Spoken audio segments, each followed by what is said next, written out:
stream go up and then immediately go down like a minute ago just to make sure it was working.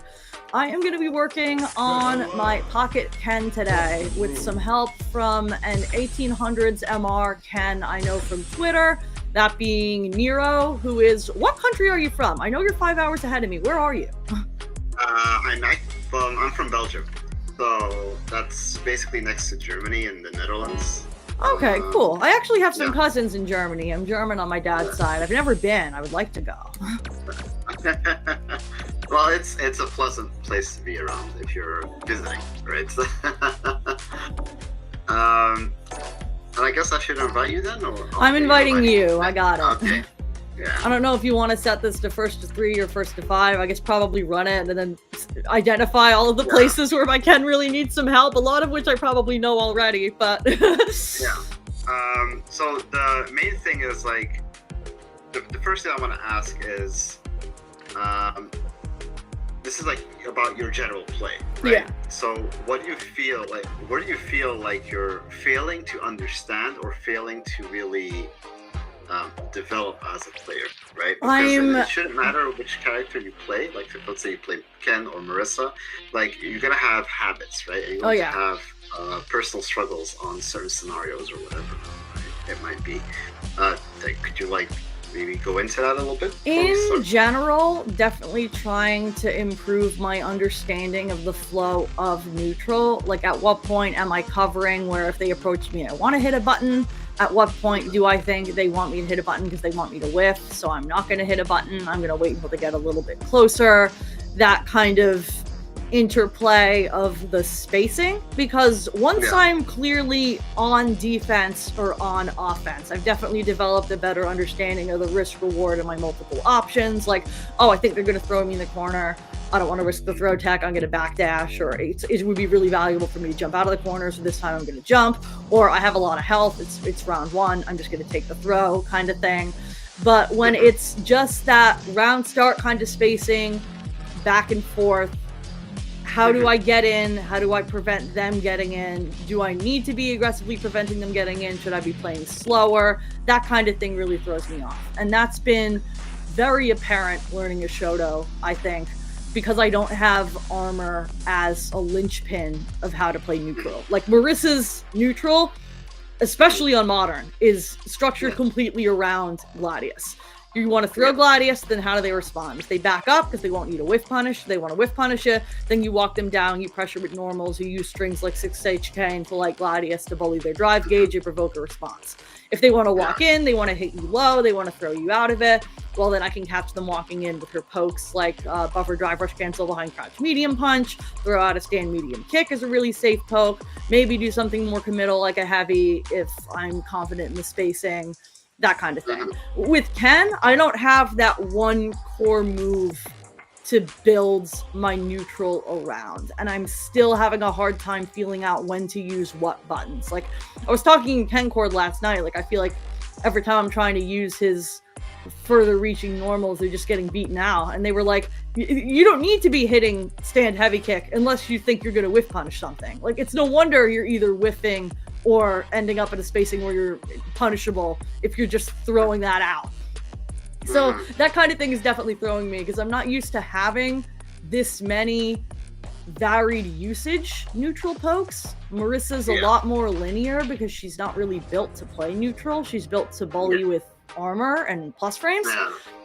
And with Ken, I'm definitely, like, certain Marissa habits are still preventing themselves. Like, I have a bad habit of only trying to anti-air with special moves. The DP is a lot better than Gladius as an anti-air, but there's still lots of spacings where I need to be doing crouch heavy punch on reaction, and I'm still trying to get that through to myself.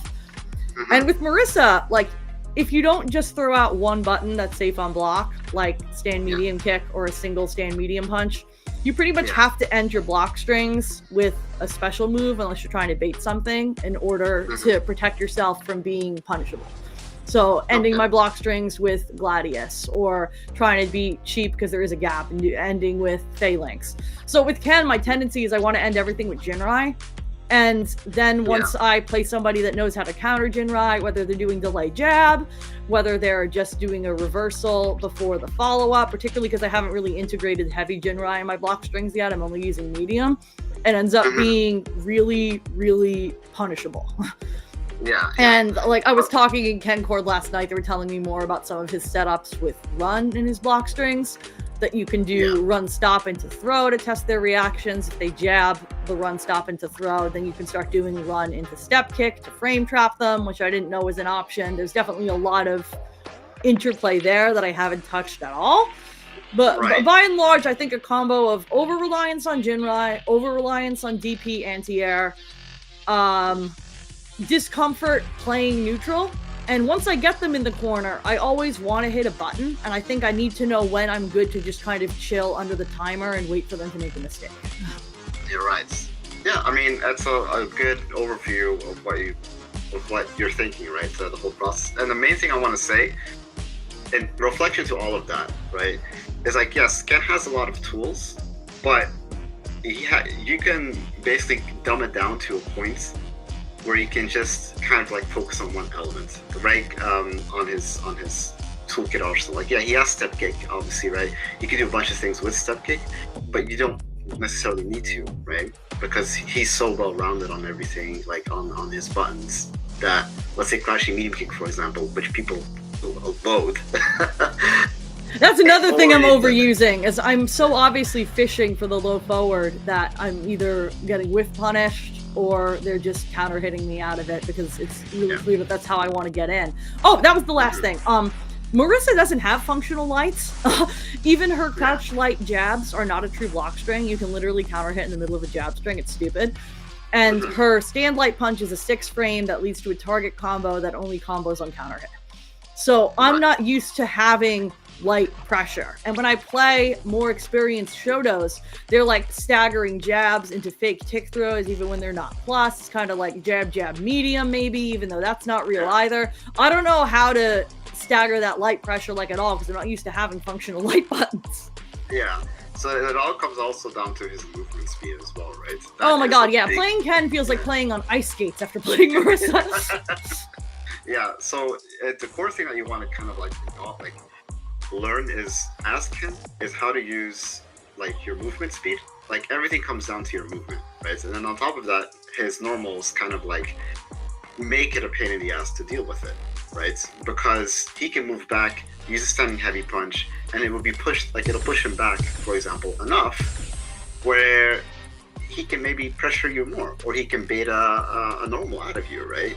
So these are like elements that kind of like stack up with Ken and make him such a pain in the ass to deal with. So what we're gonna do is we're gonna play a first to 5, right? We're gonna see what you're kind of doing and how you're responding, and then we'll go over in training modes. Cool. There's probably also going to be a lot of combo drops, because I've been labbing like run stop punishes for the first time, and I'm landing them in the lab, but I'm still like choking and ending up with really messy non-combos in real matches. So you'll probably see some attempts to do things that just don't come out yet.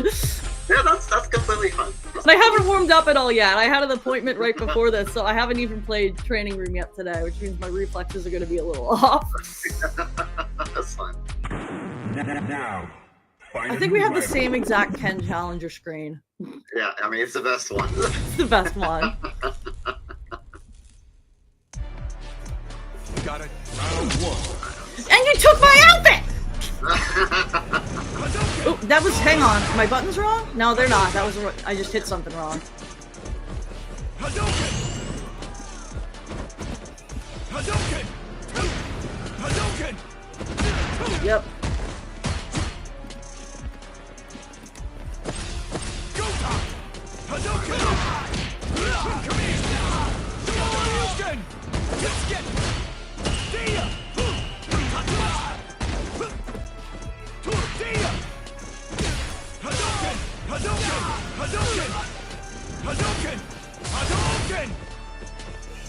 Nice!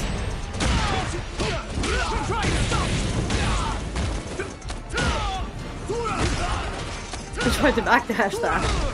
I tried to backdash that too! What?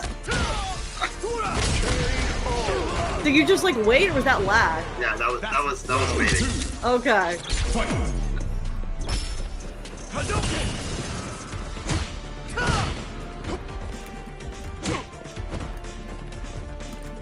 This is what I mean about like spacing.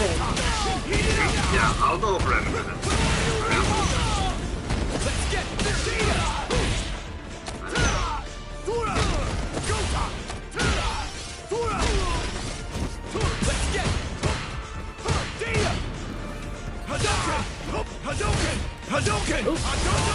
Big combo. And I'm in burnout. That's not great.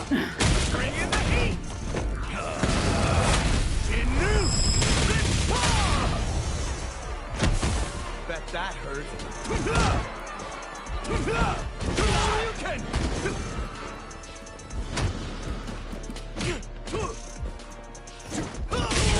I really didn't know what to do there.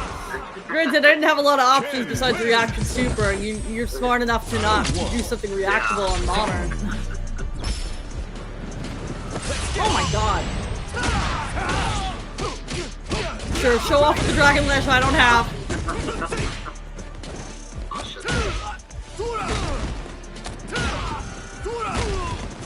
Should have hit confirmed that.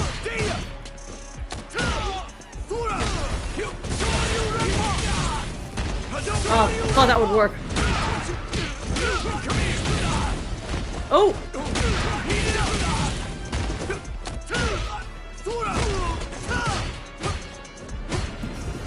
Tried to light kick there and got counter hit. Yeah. Round 2. Fight.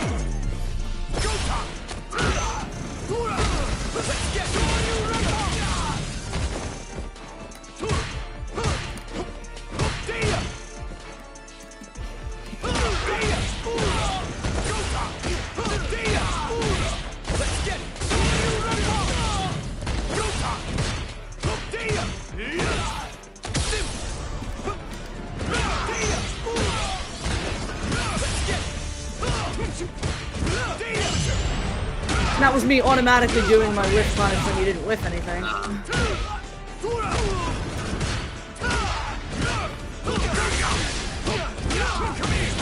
No one!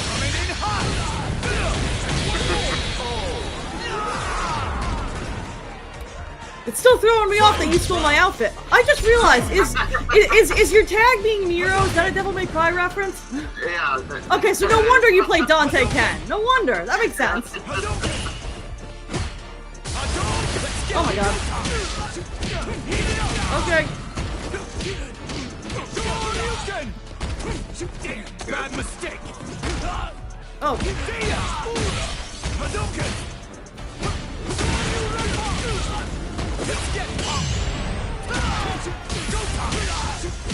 Is there a reason you do the triple run stops there instead of just making it easier and doing the stand heavy punch after the first one? Not really, I just liked it. That's valid.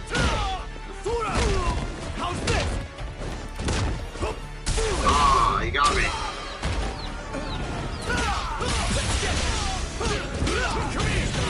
Great, Okay. Like, I have, like, he's not completely incompetent, the Fetus Ken. Like, I have a core understanding of the character. Like, enough understanding that I was able to make, like, an intro guide for Modern Ken for somebody who hasn't played him at all. But when I play somebody that's really confident piloting the character, the skill gap is very, very evident. And it makes me feel comparatively unintelligent.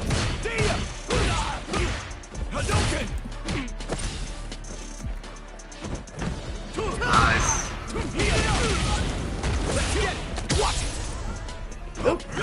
Do it right back to me, sure.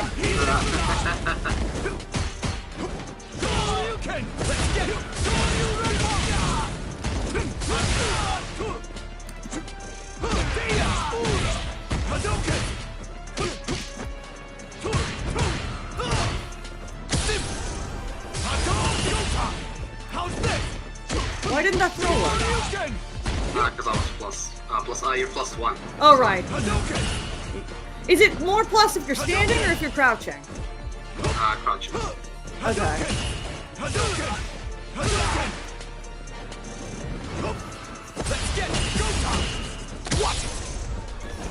Nice cross cut.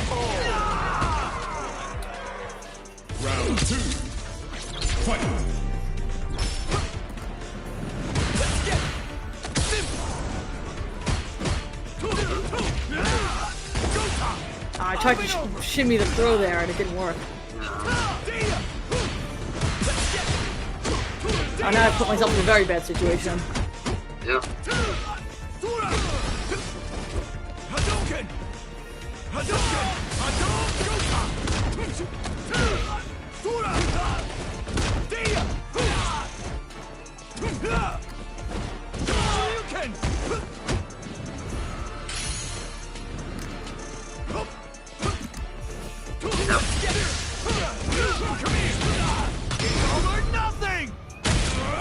I'm not going to be able to recover from this, but sure. Bye, never said never. I've had enough.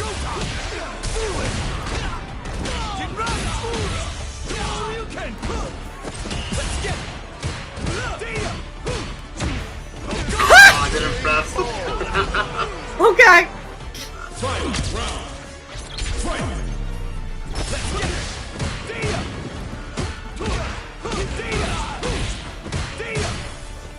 Watch it. Nice.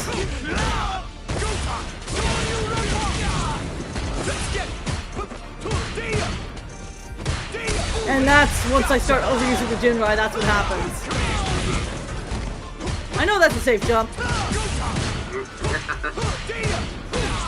Oh no. I'm dead. Modern!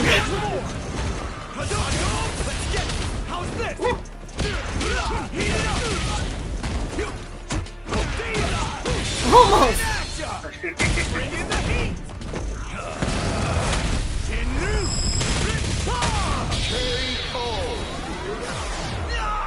I can definitely identify where your problem is, and it's an easy fix. Awesome. Have you played all the DMC games? I only played 5.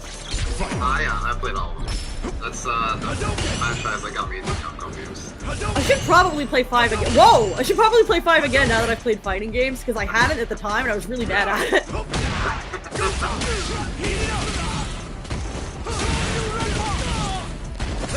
Right, there's no real Okida anymore. Okay.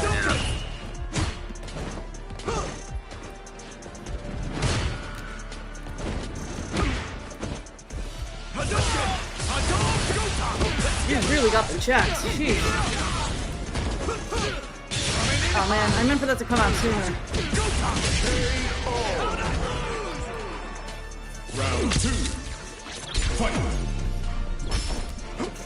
Nice.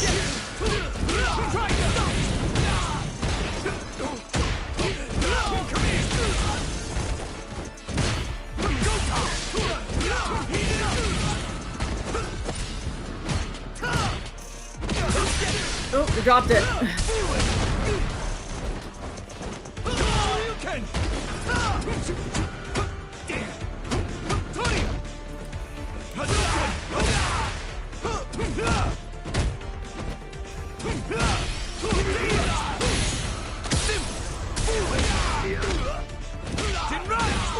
Oops.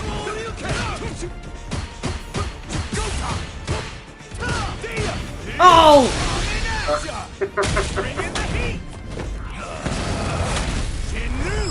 I'm very dead. Okay. I was like, I'll stay calm, I'll block it out. You identified that and overhead. I gotta start doing that delayed jab OS people have been doing to me. Round 1. Fight.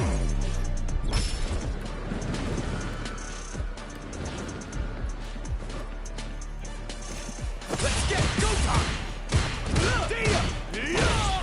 What? Hadouken! Hadouken! Hadouken!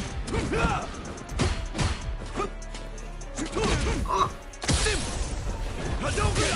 Hadouken! Let's get it! Hadouken! Hadouken! Gotta stop jumping. Oh my god.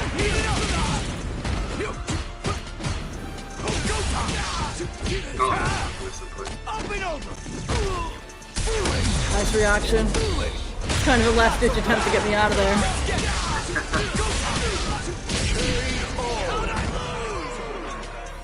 Round 2. Fight.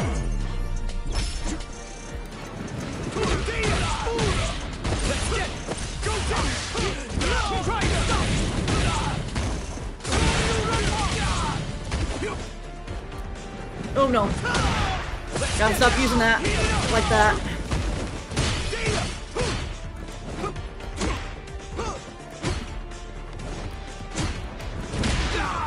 I don't know how to get out of the corner without using crouch medium kick either. Yeah. I can tell. I'm sure. We can fix all of that. Bet that hurt. Oh my god. That was not a reaction, that was a read. Sit down and shut up! I've had enough. Oh, well, of course. Can I bait after level 3? Like, could I have done drive rush into jab? Only on CA? Only on CA. You just can't do it during Sentinel. Okay. Ooh, wrong button. Okay. Hadouken! Hadouken!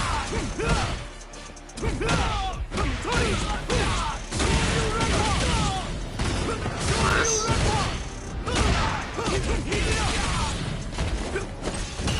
Let's get it!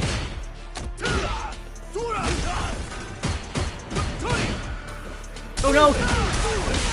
I threw it!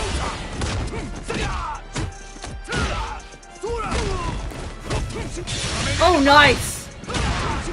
And now I'm in a checkpoint situation. Yep. It was almost cool. The run stop in Burnout makes them safe. Round 2. Fight! So it's perfect to bait out. I'm also not really hit confirming that, I'm kind of guessing. Nice. Ooh, right, that's the wrong confirm.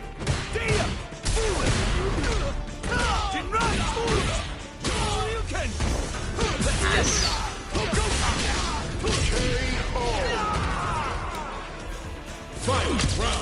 Should have confirmed that into light kick.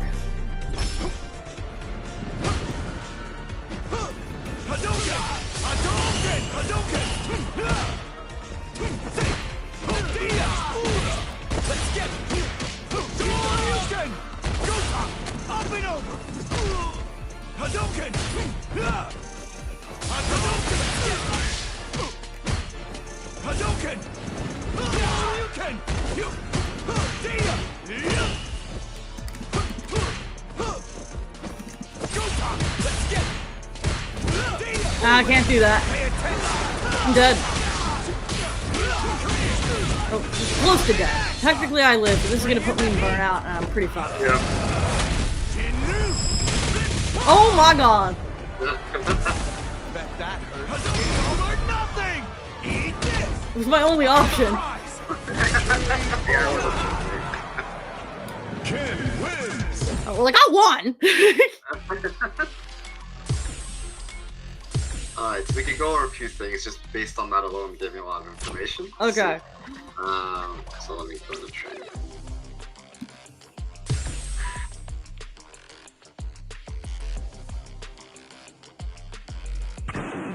Now, find a new rival. So, to start off, you know that like, basically the concept of any fighting game is that movement tells you a lot, right? Of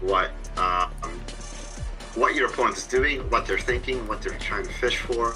Because obviously, if you're holding in, like I said, in down back state, you're in a reactive state, right? You're basically in a state where you're going to trying to fish or trying to see what your opponent is doing to catch them, or whiff punish, or to look at their movement as they're walking up. So the main thing is that obviously heavies like this, they will be effective, right? Because I can't bait it out like this, right? Because I can't move backwards at that point. Right? But the main thing is like your movement when you're on the offensive, so when you're in the standing position, is very linear, right? What I mean by this is that, let's say you're in a down back position. This is your movement, right? So then you go in, right? Whereas like you're should be doing more of this. Giving a tell. Yeah, you're giving a tell on your movement when you decide to press the button. Because like if I'm standing here, like if you say stand still there, and I am you, right?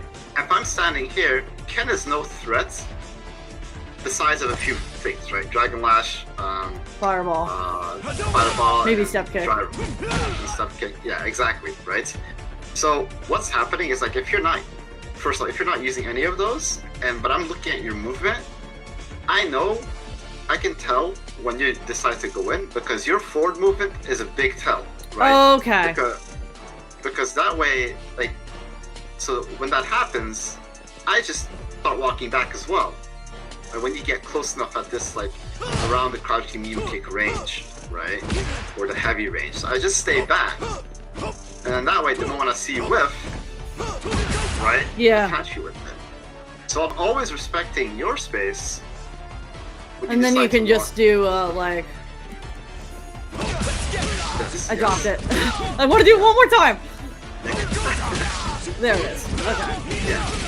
So that is what happens, first and foremost, is like when you're walking up, right? Secondly, sometimes I would just like hold down back, and you would walk up. So I am you. I'm walking up to you, and I know that you're not respecting my space. So I know for a fact that when you're walking up, you're not even blocking well. Oh, right? yeah, I'm not like walking into your space and blocking to try to get you to just burn this. Yeah, because you're not, first off, like, when you come into my space, you have to like respect it in some way or form, right? Yeah. So when you get into this space, like, you need to make sure that you're also blocking your low, especially against characters who have a solid low forward. So you're not gonna get like clipped by it, right? But this also gives you information that your opponent was actually looking for you to get into that space and hit low forward. So what does that mean for next time? Is that I don't have to be in your space. I can just do this, right, or this, to kind of like pull you away from that. If you see me walking up, then you're just gonna go ahead and preemptively throw out something big. Not preemptively. I always like, so this is the range for crushing music, right? Yeah. But I use like a further reaching normal to make sure that you're kind of like, that you're not looking for the low forward anymore, or my block speed, right? The same thing is like if you're if I know that you're looking for the low forward, right? I just walk up and quickly jab. Right? Okay, this I'm not doing at all. I was trying to figure out how, I'm like, how is this stubby button beating me out of big buttons? Yeah, so because of the extended curve box moves, right? So for example, if you like walk in and just jab immediately, right? So hold on, let me create space. There we go. See how like I'm trying to mash crouching medium kick, but if you do it at like the right space, at the right timing, you catch me. So the moment you walk into the crouching medium kick space, hit jab. There you go. You got me. Okay. And then that converts into that converts into standing light kick. Oh. Because it's a counter hit. Oops. Go ahead.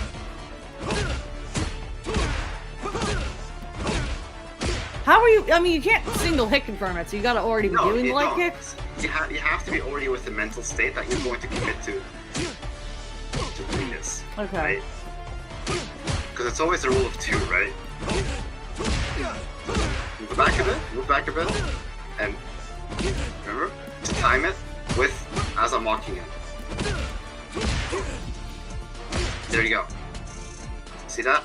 And then you do the DP after. Oh god, that's a really hard hit confirm. I'm having trouble just reliably after, like, if I get the counter hit on the low here, I'm having trouble just consistently doing Yeah, but that's just in due practice, right? But just so that you understand the thought process behind the movement and the situation. I mean, my worst case scenario there is I can always, this is my light auto combo, so if I really don't want to risk the hit confirm on a manual special, I can always, just for now, do like... Yeah, that's what you can do as well. That's also fine. Don't worry, yeah. You can do that. Right? And I can still get a knockdown off of that as well.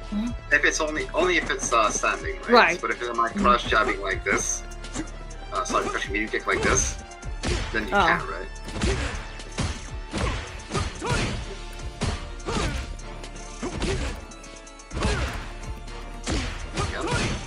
Yeah. See, that's a problem. That's why you need a DP, right?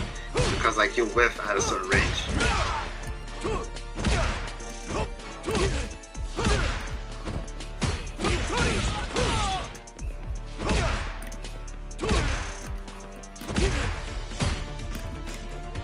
obviously now I'm doing it, right? Like preemptively, like sort of preemptively, right? So that's a bit more difficult to get down. But you just understand the premise behind it, right? Is that like a person is not going to, like, if you're able to, let's say, do wiggle movement like this, people are going to be a lot more hesitant on hitting that crushing medium kick, right? And what does it allow you to do? It allows you to kind of move in and hit the jab instead, you know? So it's kind of like, and then the next time they might be a bit more preemptive. And what does it allow you to do? And then I can just back up and you throw out the medium kick and punish. Yeah, and you punish. And that is the use of the lights, is to kind of like have something quick to catch them if they're slightly delaying their defensive option, you know. But if I'm like pinpoint looking at you and I see you walk in and I do this immediately, you know that I'm trying to. But his walk speed is so fast, by the time you react to my walking up to you, if you weren't exclusively looking for it, I might just kind of hit you out of it. Yeah, exactly. That's exactly the point of the lights, right?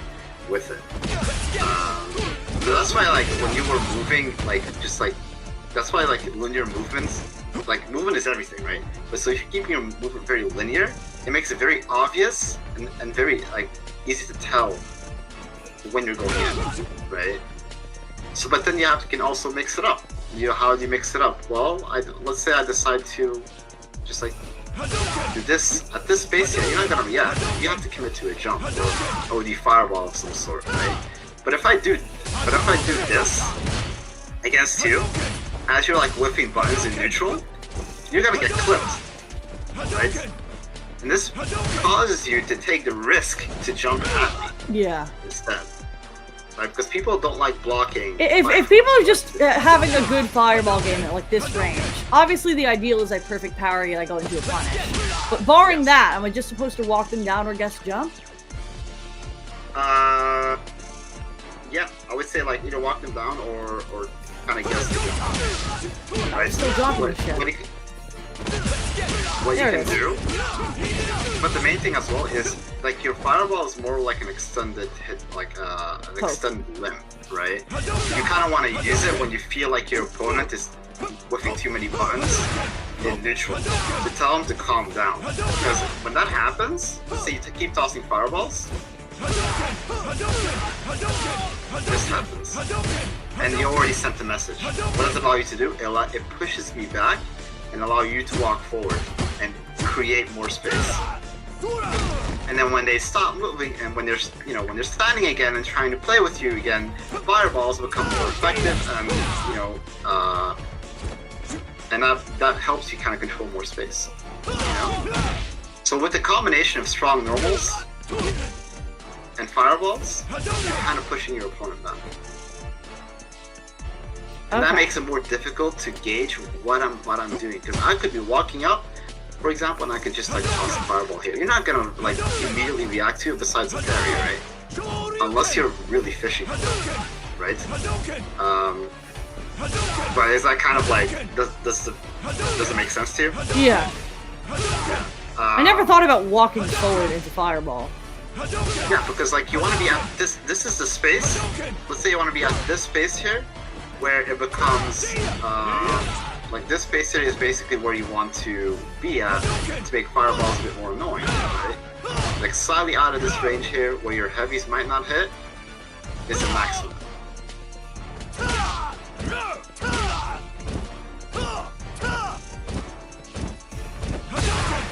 Okay.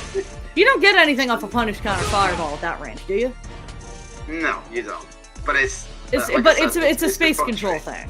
It's a spacing tool, yeah. It's to frustrate your opponent and to prevent them from walking up at you.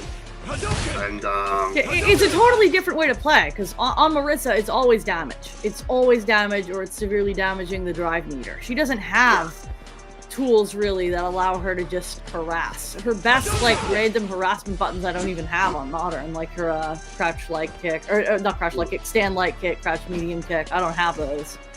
Yeah. So I'm like, always trying to actually get something significant started, and I'm not used to being able to just kind of whittle away at the comfort moving around. Yeah. Well, like I said, this is like Street Fighter. So this is Street Fighter 6, right? Where one knockdown can dictate the whole match, right? So what I mean by this is like it takes one interaction to put me in the corner and have me guess for my life, right?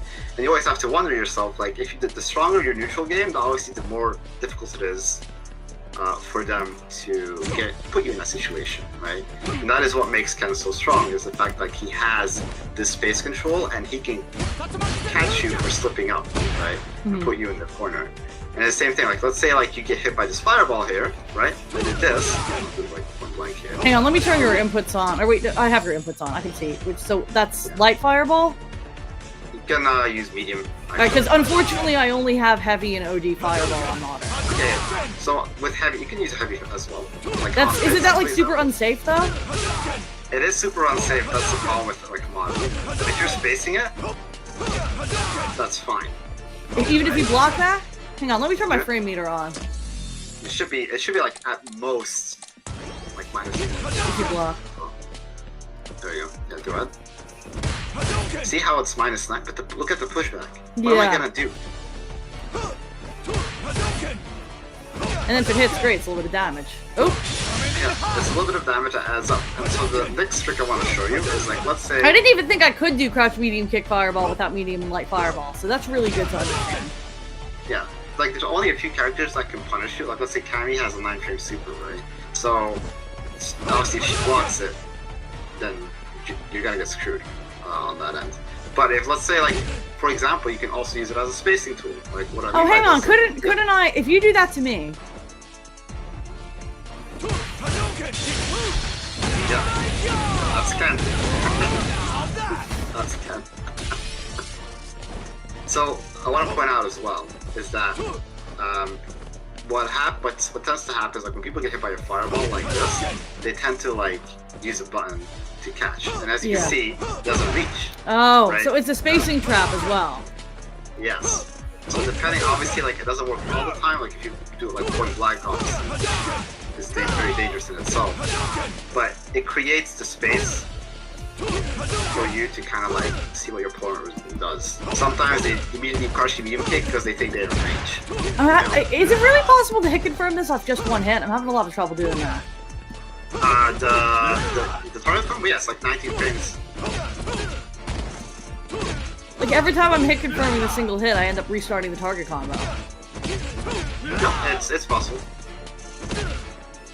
Yeah, it's very much possible.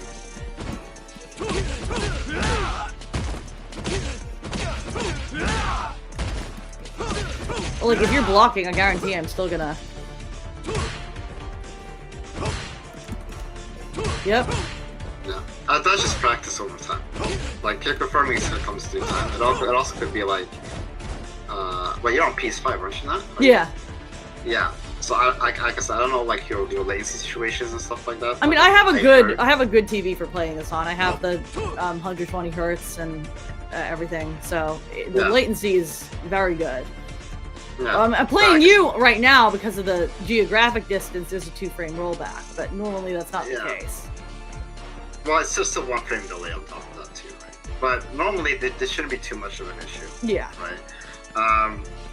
So that's like the main thing is also that I want to point out in regards to movement. Well, because more effective if people decide to counter you with lights, right? So they're in this position here, they're the type of player that like to walk up, jab at you. What you can do then is just preemptively heavy, right? Like heavy punch is very good for this because of the active frames. So like you see me walk up. Oh. Boom.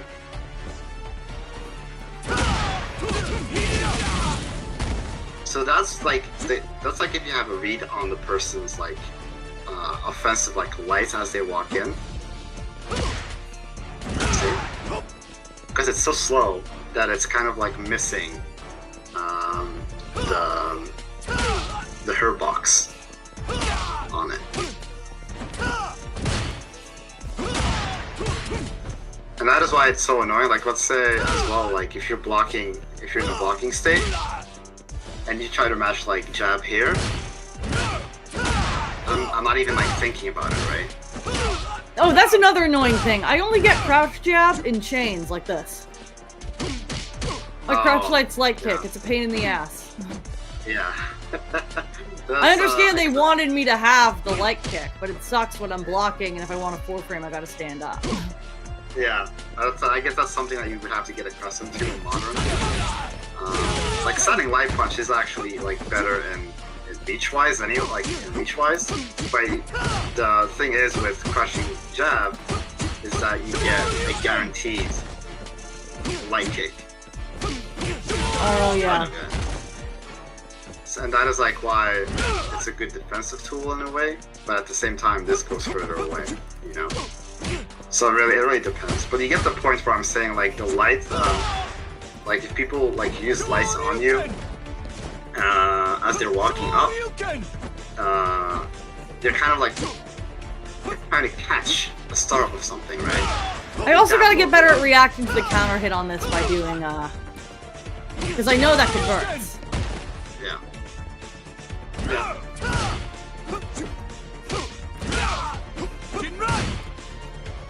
Remember to keep the space. When are you? Everybody pokes me with this. It's so like, I know it's got reach, but compared to like a medium, it really doesn't. How are people getting away with poking me with this so much? Right. So if you pause, like if you block for a second, right? So I'm gonna give an example. If I hit you at this point, right? Obviously it's negative. Right, but it creates a spacing trap if you're using it properly. So what I mean by this is like if you can hit me obviously with this by using crouch movement, but if I space it right, it creates a pushback for me to whip punish you. And that it also acts because it is further than. Oh, so that's why so often people are doing this sequence even on block because it's an auto whip punish. Yeah. Exactly. It's also very effective because, like, if on block, like if you block for a second, what are you gonna do at this range? Nothing. Exactly. But it's an autopilot, right? So you can definitely catch on to that. But it is an effective, like, autopilot tool that you can use. Then you can switch it up, right? So that is why, like, even then, for example. If I know that you're going to, like, if you're predicting something, I can preempt, like, instead of jabbing, I can do this instead, right? Because on counter hit, the combo. Wait, hold up! Why the hell does this cancel on whiff? Yeah, because because Tokido was basically mastering jabs while buffering drive rush, and so at the time it was. At the time, it didn't cancel before, so unless on hit. So he kept buffering drive rush. Oh, so that was broken, so they did that. Yes. So that was their response in regards to it. That's bizarre. Yeah. So that's why, like, as I said, like those lights, for example, like what are largely in the middle. What you want to keep in mind is that if people are like in this reactive state, then. You know, I can just do this, right? And even if I'm not confident doing, like, the whole sequence just yet, I can always just walk up, try to get the counter hit light, and then a lot of times they'll keep blocking, I can throw them. Yes. Or I can just do, like, into the medium, and then if I auto do this, it'll combo on counter hit.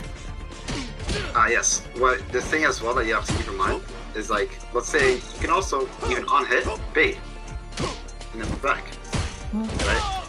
Making your movement ambiguous is like the first step, right, to becoming one of the. I mean, your movement tells you a lot about a player, right? That's why you look at all the top players. Like there was a clip of, I forgot. In Japan, it was an Ed player. Was it Momochi? I think it was Momochi. Oh yeah, you're talking about the Momo walk clip on High Fight. Yeah, I saw that. That was crazy. Yeah, so he walked up point blank and then completely walked back, and this time he medium kick as Ed, because he's utilizing the movement and the mind game behind it.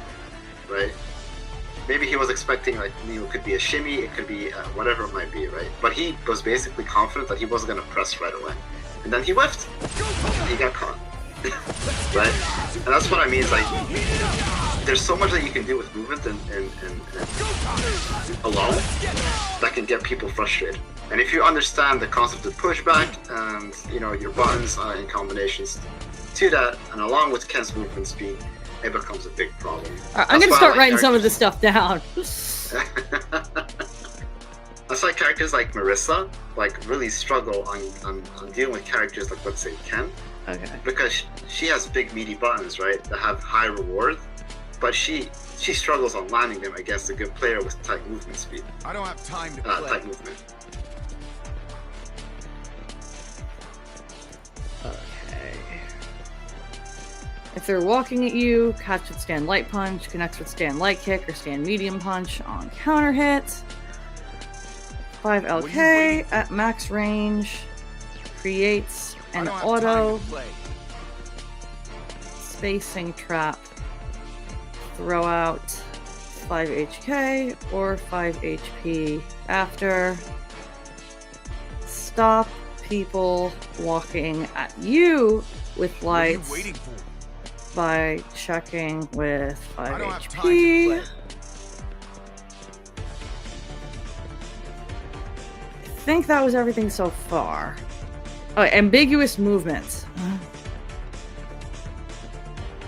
Don't make it obvious when you decide to go in. I don't have time to play. As far as pressure goes, you picked up pretty quickly on the fact that I do way too much of this. Yes. That's the main thing, is like your tell is too obvious, and obviously like a lot of players like at 1500, 1600, and even 1700, they're not gonna pick up on that, right? But it's... Oh, they're picking up on it. I'm getting punished hard. There's a reason my Ken hovers around 1500 MR. I haven't played ranked in a minute, so I've just been sitting at 1488 for like over a month. But like, people pretty quickly just start abusing me with DI because I auto do this on block. Yeah. Even though I could be doing bait the DI. What you can also do, right, if you like using Jinrai, is stunning heavy punch Jinrai. Oh yeah. This, I know is the first 2 or 2 block string, but people have started just DPing the light kick, and right. I get nothing. But you can also turn that in your favor. What do I mean by this? Right? Let's say I am. I mean, it would have to be heavy Jinrai, right? It would have to be. No. I'm not even talking about heavy Jinrai. So let's say, hypothetically speaking, right? I am at. Let's say I am at. There. I am at 3 drug gauge, right? I thought my TV crashed for a second. You scared me. No. So let's say I just did drive rush, right? Crouch medium kick drive rush. Yeah. This is an ideal moment for you to harass me, to force me to make a decision. Why is this? Because if I decide to DP, look at my meter now, and then checkmate, right? Oh, why do people do this like into itself? It's negative. How are they getting away with that? Spacing. So as I said, so if you look at, like, do the block for a second. So obviously, if I'm doing it here, I'm -2, right? Yeah. And if you hit crouching light jab, crouching jab, right now, yeah, that works fine too. It's not in range, right? Yeah. So what happens if you mash it? Right, that's no crouching medium kick. So now, if I do it from further away. Oh! Spacing is everything. Alright, I'm writing that down. 5 HP at max range into itself can spacing trap. A lot of this stuff is just a lot more nuanced. Like, with Marissa, it kind of felt like I'm gonna add this combo or this string and I'm gonna practice doing it. A lot of the stuff with Ken feels like I'm gonna have to play matches where, like, maybe all I think about is space trapping with this button to get it, like, into my repertoire, because it's not about combos. Yeah, that's the main thing as well. Is like, if you're doing it at this space, like, let's say you do that at this, like, let's say you block, and you do crushing kick, right? Do it again. There we go. I traded. So that's the advantage of having a 7-frame crushing medium kick. But let's say you play Ryu. Let's say you play Luke, who have 8-frame crushing medium kicks, or Cammy, or whatever the hell, right? This will win. afterwards. So if I do like so, let me actually demonstrate it, right? Like pick any other character that has an 8-frame crash kick. So either Luke or either Cammy or Ryu. Oh god, I haven't played anybody else but sure Ryu. It's just to demonstrate. Yeah, sure.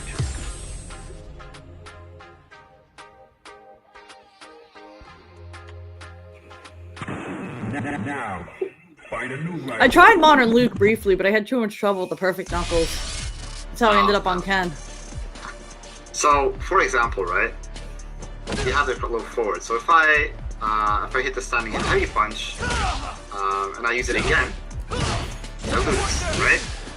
So then, do it again.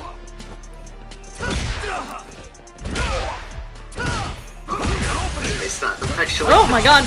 I automatically did Ken's auto combo. That's not the same.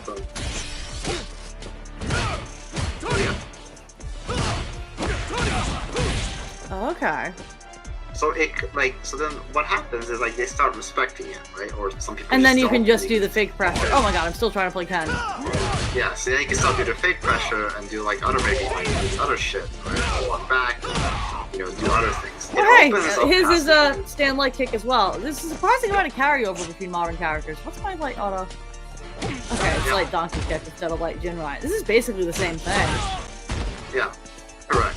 So like I said, Ryu, if you learn one Shoto, you know how to play all the Shotos, basically, because they carry a lot of fundamental things over each other, But the point is, obviously, is like just because a move is negative, like it's just -2, for example, it doesn't necessarily mean that it tells everything, right?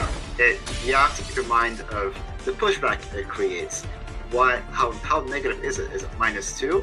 Then that means that the person who wants to punish me has to press a button immediately to prevent me from walking back. But that gives you more information, right? Then I know, okay, next time I'll just do this. Oh, the fireball thing. That's what I didn't write down. 2 MK into heavy fireball is safe at max range and sets up spacing traps on block. What are you waiting Okay. I think Ryu is the same situation where it would just be. This has got to be his heavy fireball, right? Yeah, this is Yeah, so it's just heavy no D again, I think. Wait, no! Right, that's a slow one. Okay, I can do manual fireballs on Ryu, it would seem. Yeah. And even then, like, Ryu's privileged is that, like, if you do crouch unique slow fireball. That's a string. Do that again. That's a string. Yeah, but do the slow one. So the slow fireball. Oh. There you go. Perfect. There you go.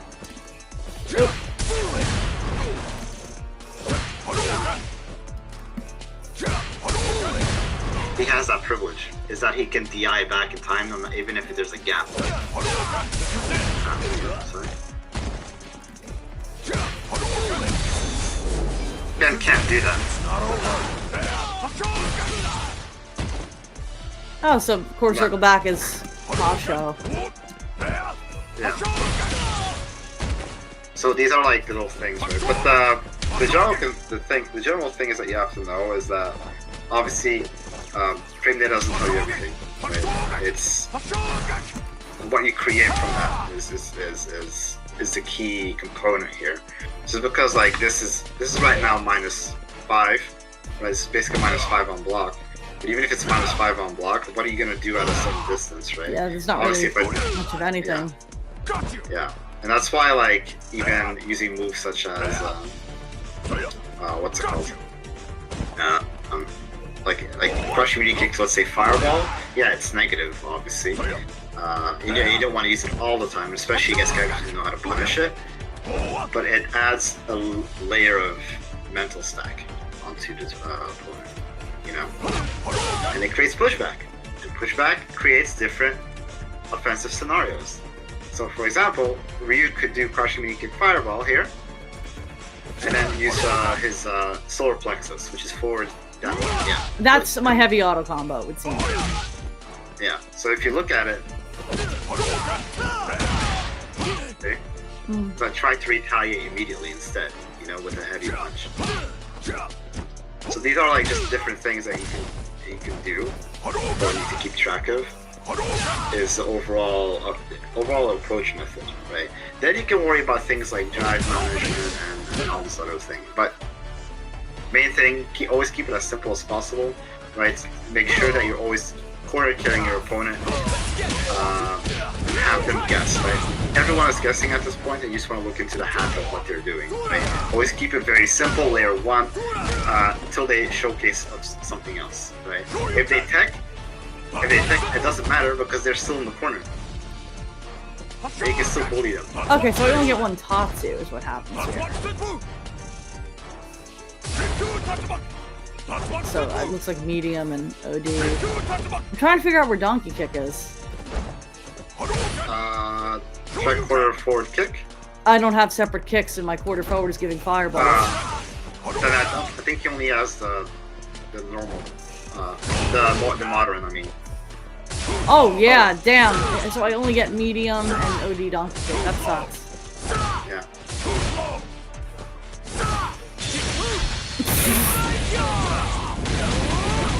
So yeah. Is there anything else that was like on your mind? Oh, hang on, I just want to try the thing everyone does to me. Yeah. Sure. Okay. Oh wait, hang on. I got an idea. Wait, that was supposed to be a DP and super, but okay. I'm gonna try it again. Alright. I just want to see it. I just want to do the thing once, and then I can leave Ryu alone. Get up! Too soon.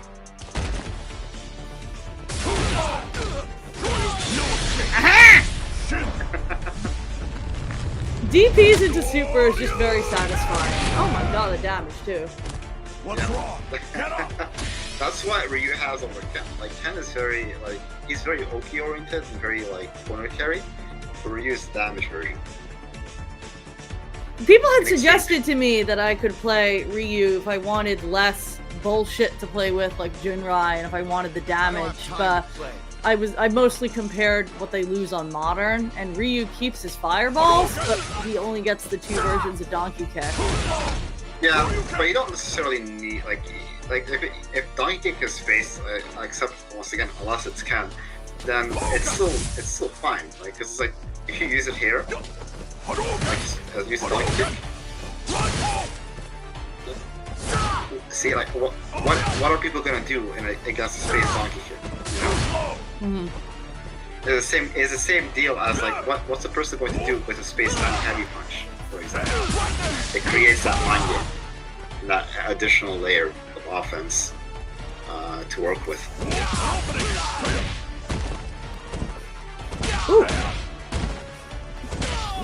Ooh. That's cool.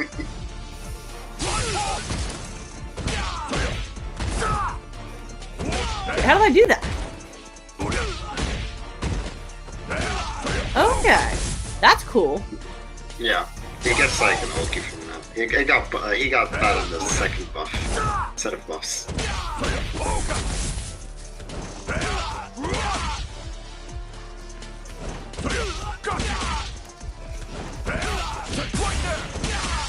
I don't know any Ryu combos. I just got excited for a second because I haven't messed with him at all.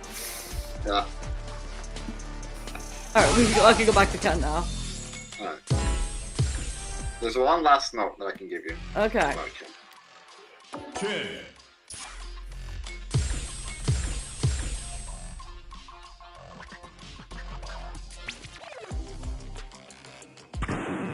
Now, find a new rival.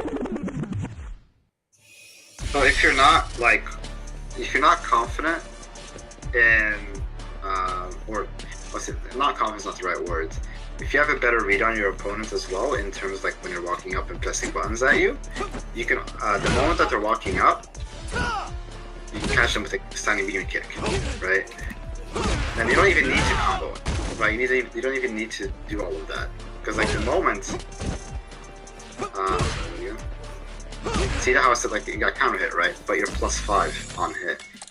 So when you're stunning light kick, your DP's gonna come. Okay.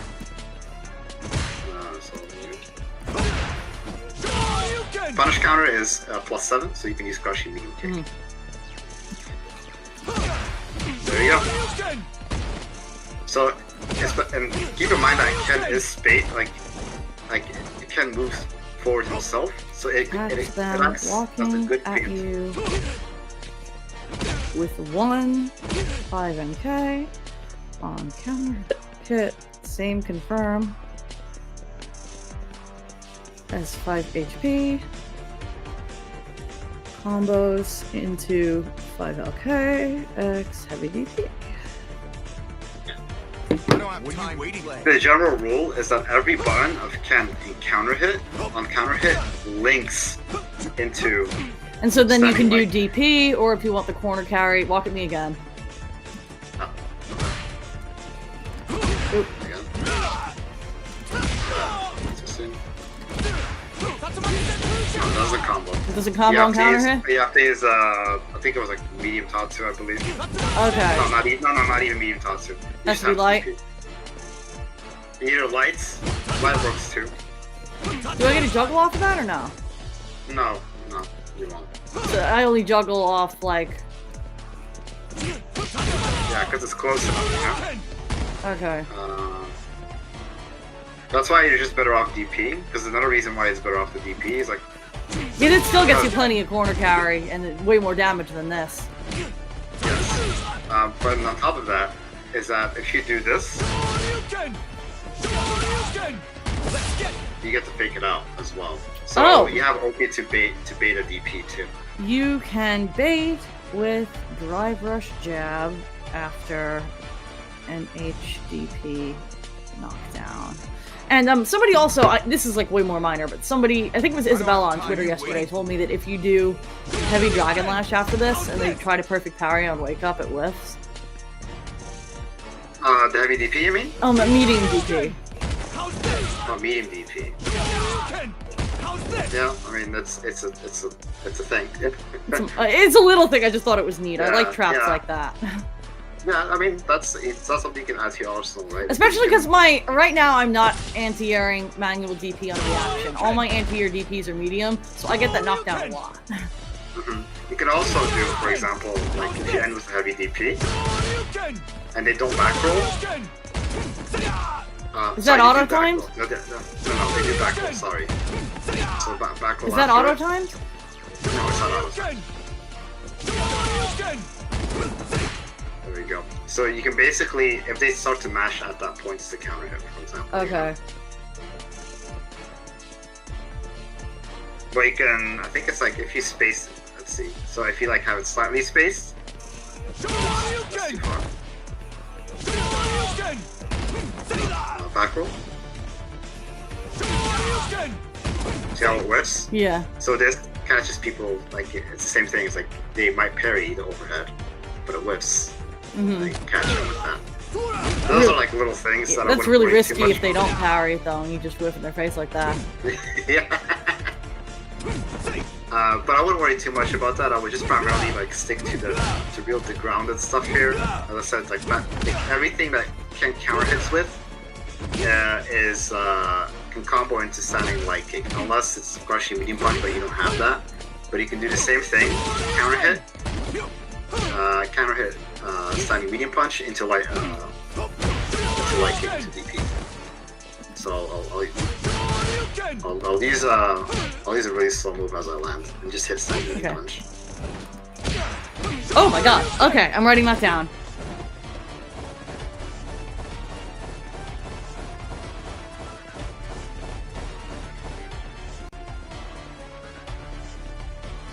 So that's if you don't want to risk doing the whole target combo without knowing if it hit. Yeah, and if you feel like you want to use a target combo. And this hits meaty after the level 3 knockdown, right? I'll be honest, I never used it. Well, I'm just gonna try it then. Mash on Wake Up here. Yeah, I'm pretty sure.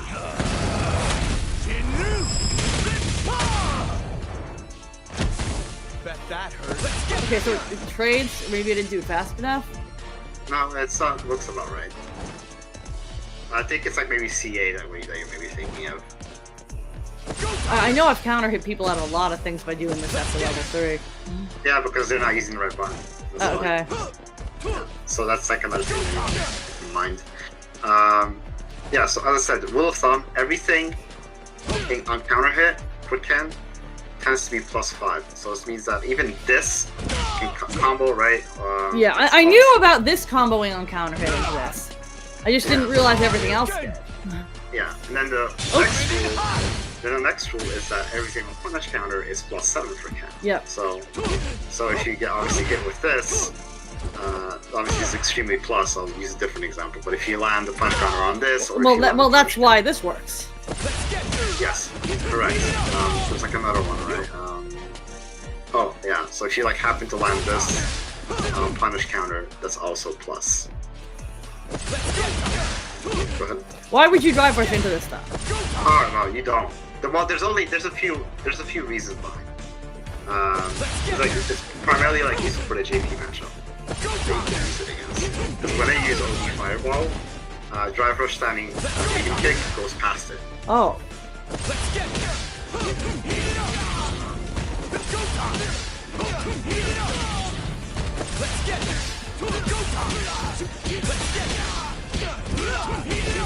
So yeah, that's why like I wouldn't worry too much about. That's why I said don't worry about trying to confirm this. If you're playing the like actual footsies game here, like and you catch like I'm standing here and I want to walk in slightly, boom, cut, and I caught you. That's fine, right? You're done. Just like walk up. Yeah. So walk up and do it. And there you go. Yeah.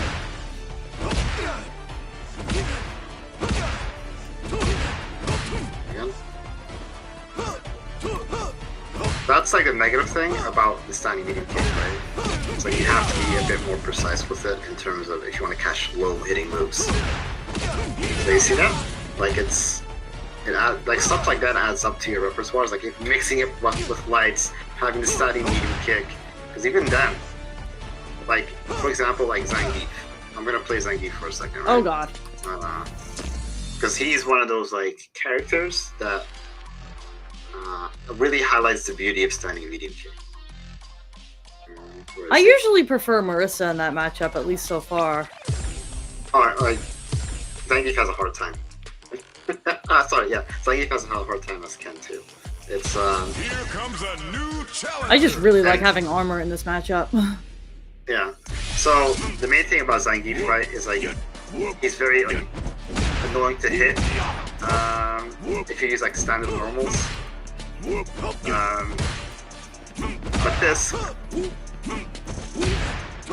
But this basically catches all of Zangief's whiffs. So you make sure you react, right? There we go. And then like for example, I'll do stand on the other side here. So I'll use standing.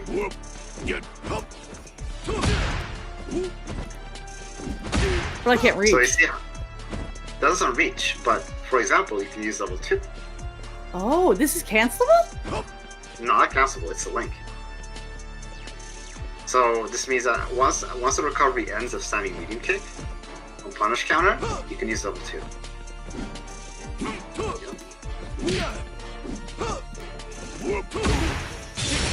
Too slow. There you go.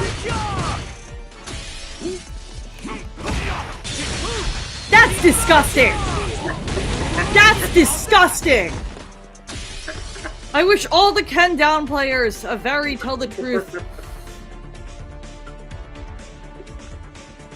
Punish counter naturally combos into level 2.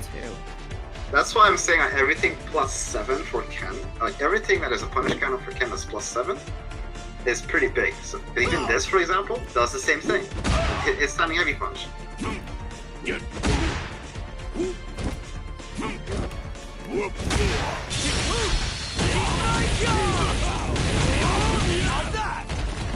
Okay. Same for 5 HP. Useful when with punishing at max range, where a 2 MK combo follow-up would not connect. What are you waiting for? Right, so now the reasoning why I'm saying why standing medium kick is so good is like if you use standing heavy punch when I use this, would punish it. See, like how it's a bit difficult now. Yeah. But if you use standing medium kick, and that's where the hitbox hurtbox interaction is really great to have. Or I could always just do this. Yes, but if I do this. See how it's too like it's you have to be on 1 frames, while like let's say standing medium kick is 8 frames. So this means like if I whip this, you have a bit more leeway to catch me with it.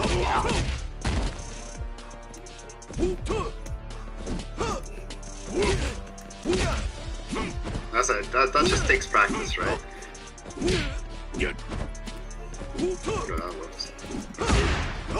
You see, but that's the point of what I'm trying to make, is like if you start using moves like, it narrows down your mental for whiff punishment. Because like if you see a Zangief, like let's say, use this, then this, right? Or maybe then suddenly whip out this, and you whiff, you don't want to whiff against Zangief, right? The same thing, you don't want to whiff against Marissa, because you get blown up. Right? But if you add all that in conjunction as well, like with lights and so forth, it makes Zangief have a hard time to tell what you're doing as well, you know? So I have a hard time against Geef just because I don't want to be playing neutral with him. Like everything you're describing now, whiff punish this, whiff punish that. I just walk away from him. I don't want to be near him. I'm so uncomfortable against this character. Yeah, no, you can, that was my first impression too, right? Like that. I'm not saying fucking fight Geef at this fucking range here, right? And like, but make sure, like, the general rule is like you also want to, right? So what's happening here?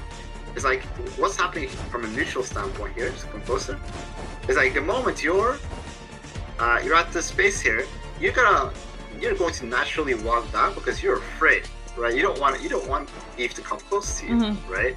But you need to give him a reason to come close to you.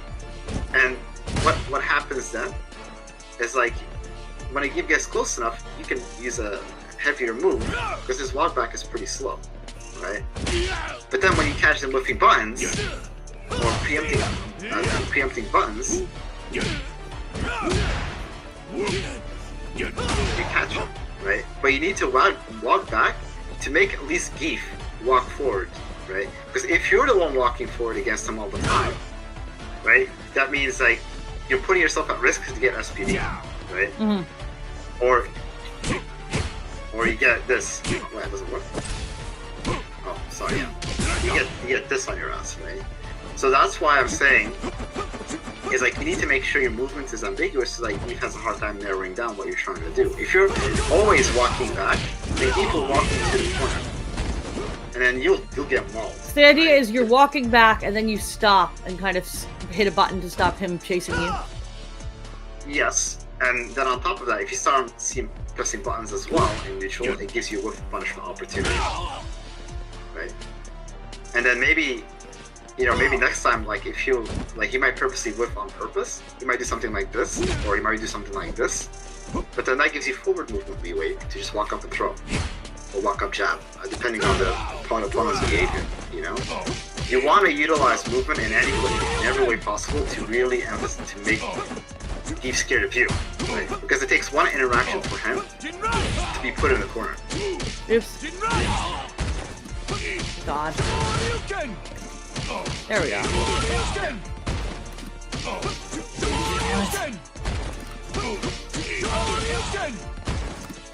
Okay. So that's one of the things, right? Is that you want to play, despite it being scary, you want to play neutral with him. And then walk back and feel a bit too uncomfortable, right? And then,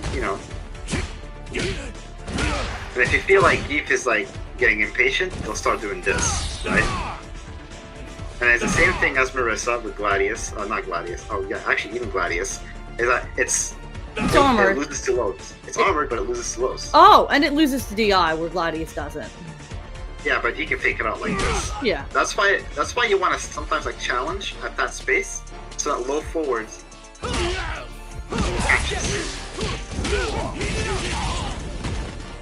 Even if I hold it, I'll still lose, right? And that's like the main thing, is like you want to kind of like make Eve, see, I'm keeping you out, I'm trying to say back off. Right, I'm trying to say back off. And there we go. If you never play with him, if you never give Eve a reason to play around the buttons that he has, you're never gonna make him whiff. You need to make yourself a little bit vulnerable to like you will. I'm not saying like you're gonna be perfect at every interaction. Like even top players, they take an option. If they go for an option, that'll might hurt them in the process, right? But everything is kind of like a chess game at that point, you know? You want to read what your opponent is doing. There you go. And then when you're holding down back, you know you're not. You have this, right? If you get hit by lows, it means like, hey, I'm checking your low, right? What does that mean? It means like you're either going to bait it or you either block it, right? So if they keep hitting me low, either walk in and block it and just continue to take the spin. Well, I don't want to walk in and block against Geef because then I'm in SPD range. Yes, so that's the mind game, right?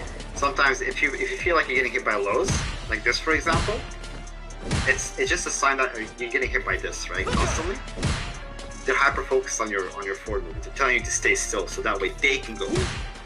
So right. Then if they keep doing this, then I just back up and get them to whiff? Yes. Because they're seeing that you're moving too much. They hate that you move too much. Like, you hate how with Marissa, I feel like I'm seeing the Matrix over here, and I'm like processing so much information. Because like, I could have told you my spacing needed work, but I haven't been able to break it down into this like, if-then layered chart until now. Yeah. Lows always mean is that like if you're getting hit by a sweep or a low like that, it means that you're standing too much. That's the message that's being sent. It's a conversation I'm having with you. Is that you're standing too much. So then like, then what's gonna happen is they're gonna start holding down back, and what does that allow you to do? Heavies, heavies, heavies, right? As a harassment tool. Oh, normally this is a shimmy opportunity on block. Yeah. I have been getting, I realize because Geef has an extended throw hurt box, if he doesn't delay his throw by at least 4 frames, I still get thrown here trying to shimmy. Backdash. Backdash. Okay. Obviously it loses to jabs like this, but like once again, these like conversions from lights are kind of shit. Like he gets like. So if you do a throw there, and I did the backdash.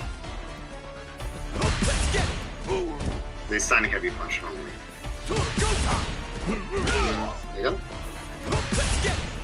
Because I'm doing it immediate, I'm not delaying it. Oops.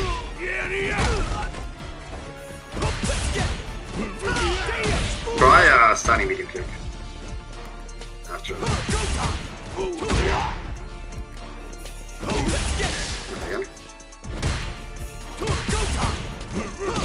I'm not delay attacking, I think that's the issue. Because people delay attack all the time. Yeah. So let's do it again. Yeah, I'm not delay attacking. That's the thing. Okay. So that just gives you additional information. And keep in mind is like when people do it again, and like without walking, just walk back.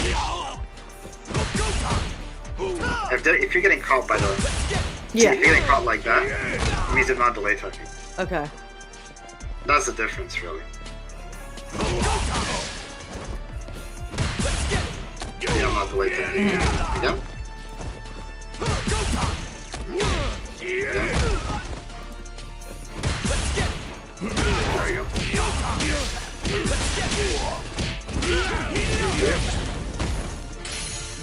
Okay.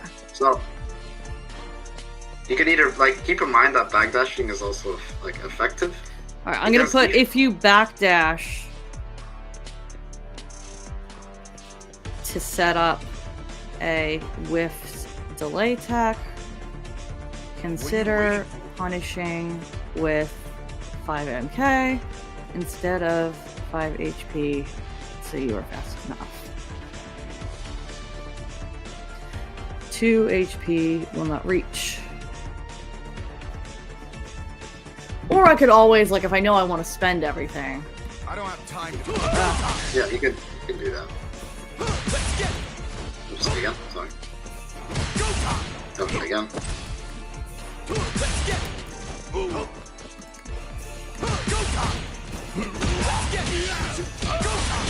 Yep, and you can do that. I tried to extend that too much. Hang on. My bad.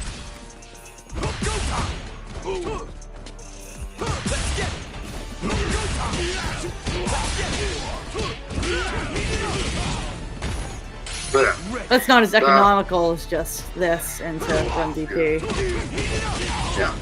Another thing that I want to note is like the reason why you want to backdash against Geef is because of the level 3, right? If you're gonna try and shimmy Geef with if you're gonna try and shimmy Geef and you're walking back, that means that level 3 will catch you Right. away. So that's why the backdash is effective. Because if I already input the backdash, we'll dodge to level 3. Can I just see that? Yeah, sure. Oops. Oh, same thing. There we go. Oh my god. I'm so ass at level 3. Yep. Yeah. Are you serious?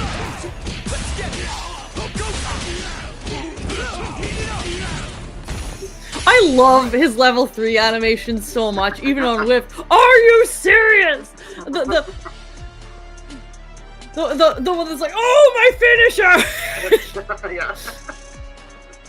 Like, I fucking hate fighting this character, but he definitely has some of the most personality of, like, anybody in the cast. Yeah, he does. He does. So yeah, that's Philly is, like, infested with geefs. I don't know what it is about Philadelphia, but, like, 100%, like, geefs everywhere. My theory is, obviously you're overseas, I doubt you follow, like, US sports, but, Oh, I do.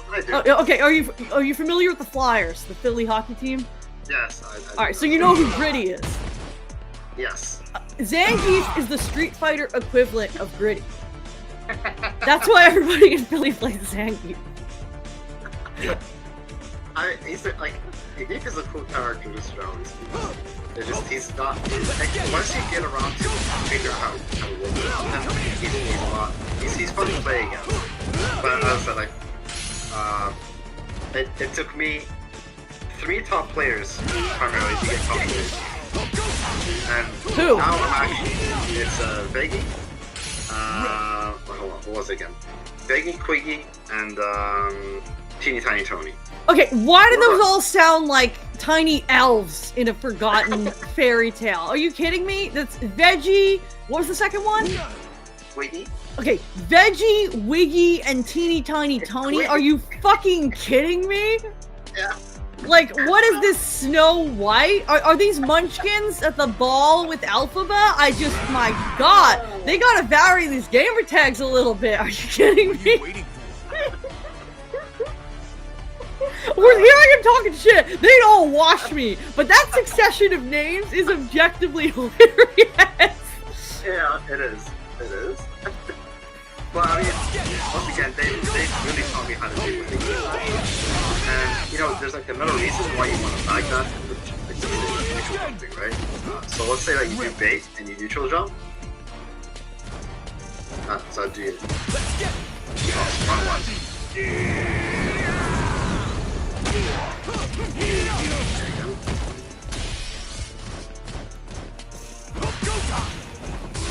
Or you can even air SPD me. Yeah, but that's like at that point like a read. Oh yeah, but that's been happening to me a lot because my panic jumping against Geef is very real. Yeah, so that's why, like, you know, you can, especially at mid screen, you can, backdashing is also a viable option. Right? That's another thing that I'm not used to having a particularly useful backdash because Marissa has a slower backdash. Yeah. And you see Geef do this shit, right? Yeah. Do something like that. So if you wake up backdash, I am on my game. again. Sorry. I am on my game. Do I get a punish off of that though? No, you don't. But the point is that you're not stuck in a form of blender against them. Okay, yeah. Right? The same thing is like if you jump back. See? You're not engaging, and now you're back into neutral where it can. I don't have to guess strike throw on every SPD knockdown, really? Yeah, you don't. Like, geese obviously have like countermeasures to it, right? So do it again. So I jump back after this. I am on my game. Ew. And that's why backdashing is also an important tool to have, right? Because now they're spending, like, instead of getting clipped in the air, I am on my game. you have to do something maybe like this, right? But if you see that, if you know that it's coming, then you could just like do that. Right? Same thing as like the other common geef thing, for example, is to do this, and then do nothing. Like you just hold down that, right? Oh, so I'm so ass at geef. I'll just take this for myself. To do something like this, right? But this, like, obviously cut down one drive rush. Like, I'm not a good geef player, but the point is, like, they're moving themselves close enough to SPD you again, and it's not real, right? It's not real for that to happen. And the same thing with like how Manons do like a command grab and then a dash command grab. Oh yeah, you can just hit her out of it. It's the same process, right? But the problem with geef is like he has crushing medium kick. And obviously, there's not a lot of reward on it, right? But if you use like, let's say, low 4 down wake up, oops. After this. Oh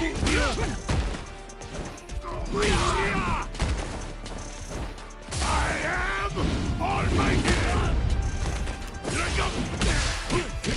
Something like that, right? Whatever it might be, right? But that creates that mind game of geef, like doing something like this. But the point is like you want to, so again, vary your movement, vary your options in that way. So that way it keeps geef from guessing. He has answers, but if you're always resorting to one defensive option, this gives geef a better read on you to just do that, right? And then obviously, if it ain't broke, don't fix it. So if backdashing works and the geef has no answer to it, just keep doing it until you get punished, you know? And the same thing with like normals, like if you like you do triple jab, for example, and the geefs, like, they love to mash SPD during in between it because it's not a true thing like this. So once you finish your gap, like your light string, backdash. Again.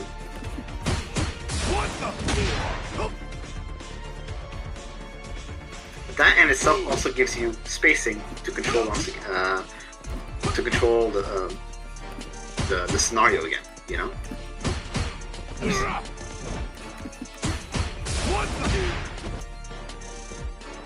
could always just do the target combo if I'm not confident in connecting with something else. Yeah, you can. The point is that, like, you see the value of the backdashing itself, right? Oh my god.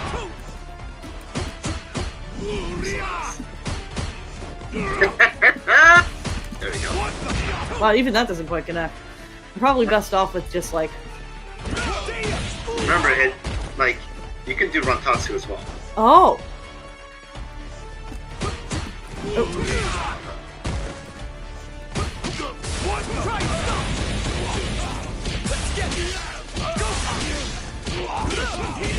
Anytime geef miss an SPD when you're baiting it, Rantatsu is a solution. You'll always have punish counter, it's going to come. Yeah, just whiff an SPD real quick. Oops.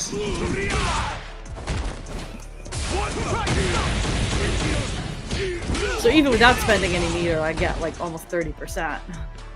And you're putting me in the corner, so if I like... And I could get a lot of different combo routes off of that. Yeah. Do it again real quick.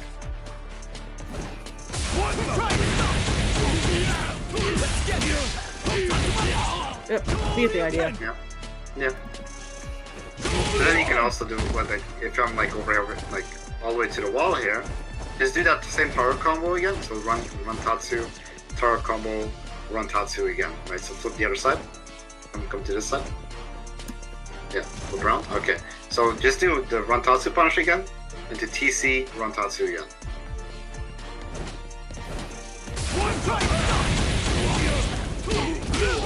That works?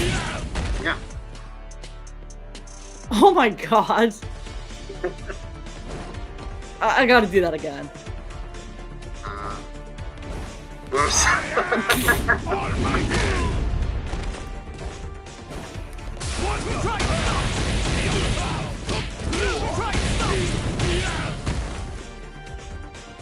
That didn't look like it fully comboed though.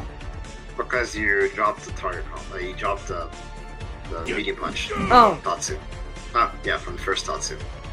Let's try it again. The other side. Like on this side, yeah.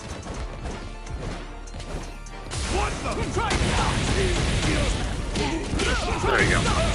Wow. Then double dash twice. Oh yeah, I know the Oki off of that better than like any of Ken's other Oki. You get double dash into throw, double dash into this, double dash into this, double dash into... Can he backdash after the double dash and get something? Yeah. I mean, oh, you mean like to bait something? Like if I bait, like, Yeah. Yeah, you can. Does he get anything off baiting a regular throw that way though, or is he still too far behind? No, he should be fine. Relatively sure. Do Tatsu. It's very hard to input that fast enough.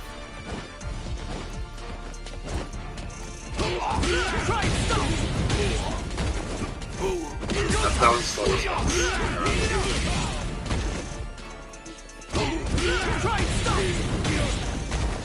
It's very hard to get that like double forward into back to come out. That's just practice. Yeah, I'm only +5 there. That's because I don't delay it, right? Yeah. But you can just use standing light kick as well if you want. Oh yeah. It's not delayed, but keep in mind that like people never like immediately touch. Right? It's always delayed. Yeah. So just like I said, like don't worry too much about that. I would say. So all told, looking at my notes here, catch them walking at you with stand light punch. It'll combo into stand light kick DP on counter hit. Stand light kick at max range is a built-in spacing trap, so I can throw out stand heavy kick or stand heavy punch after it. If people are walking at me with lights, I check with stand heavy punch. Yep. Make my movement ambiguous instead of making it obvious when I finally decided to walk forward. Stand heavy punch at max range, spacing traps into itself. If I think they're going to press, I can do stand heavy punch into stand light kick to trade with their counter poke. What are you waiting for? Crouch medium kick into heavy fireball is safe at max range and sets up spacing traps on block. I can catch them walking at me with stand medium kick and do just one instead of the target combo on counter hit. Same confirm, stand light kick. Heavy DP knockdown with 2 bait with drive rush jab. Stand medium punch and counter hit gets the same combos. Stand medium kick punish counter combos to level 2.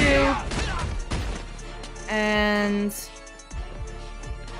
start punishes on huge whiffs like SPD with Run Tatsu. So that presumably should be my optimal on punishing a DP too, right? Run Tatsu is your best punisher. Yeah. I mean, technically run overhead is, but it's very iffy. It can whiff, and it's like the recovery, like because he's moving forward, right? And some DPs like will make Ken run under instead.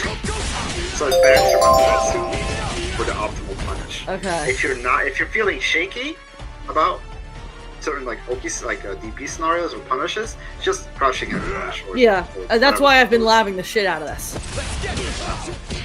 So that's like I would say your safe bet. And also another thing I want to note is like if you want to do more damage, instead of using the TC ender to run DP, use crushing medium punch to run DP. I don't have crouching medium punch. Oh yeah, that's right. I'm sorry.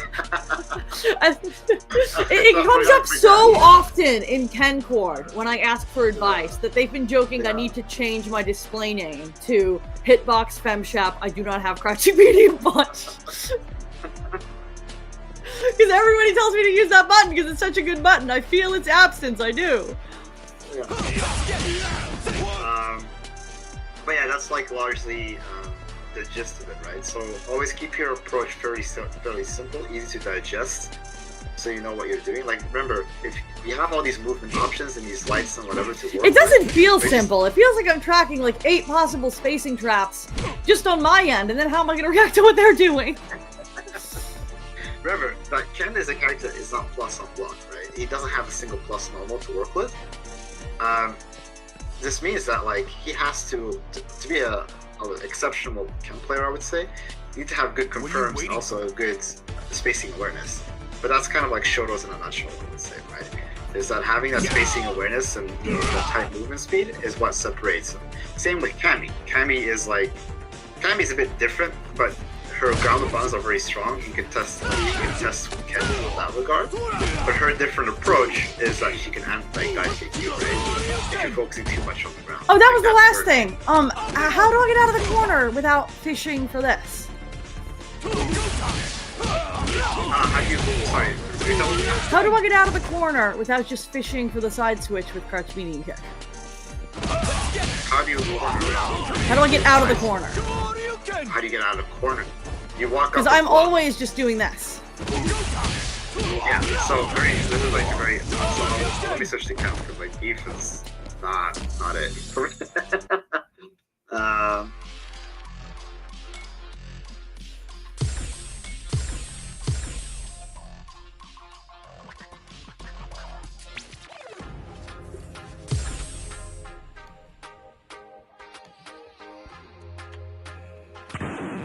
Now, find a new rival. If you're in the corner, that means that obviously this is the ideal space. I'm not sure if you have training with training stage running right now. I do. Okay, so you see how this like line here basically dictates it? Yeah. Basically, if you stand on this block, this means that like crouching medium kick won't hit me, right? So as long as you're staying out of that box range, for example, like I'll tell you my side and I'll tell you what you can do, right? But as long as I'm staying at this box range, I can kind of like overwhelm you with stutter movement, right? Yeah. And then what happens is like having that small information gives away of what you're trying to go for. And once again, you're in that down back state. If you're down backing, I know there's like you're limited on options on what to do, right? So what does that mean? Is that I know that I can just play it out like this, right? See if you're actually pressing it. Now, the real simple answer in TLDR is learn how to stand up and block and move forward. What's going to happen is you're closing the distance, and you can use quicker normals to push me back. So what you can do then is push me away, right? Also, keep in mind, just because you're in the corner, you can also fireball.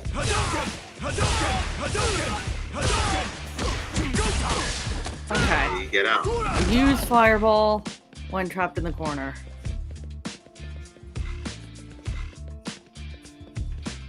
So if you simulate it, for example, see I'm already closing in.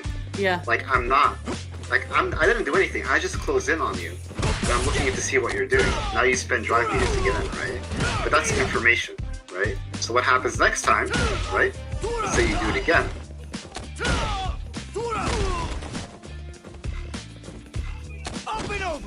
You're close, right? Or I could just do this instead, you know? You're pushing me out. So I have to not be afraid to walk into your space is what it comes down to. Because I'm like, if I walk into his space, I'm just going to get hit and get put in the corner again. Yeah, because what am I looking for? Like, if I'm standing here and I'm wiggling, what am I looking for? Right? It tells me, like, I'm looking to see, like, what you're trying to fish. But if you suddenly walk forward with Ken's walk speed, like, look, it took me a second to just get in that space and jab, you know?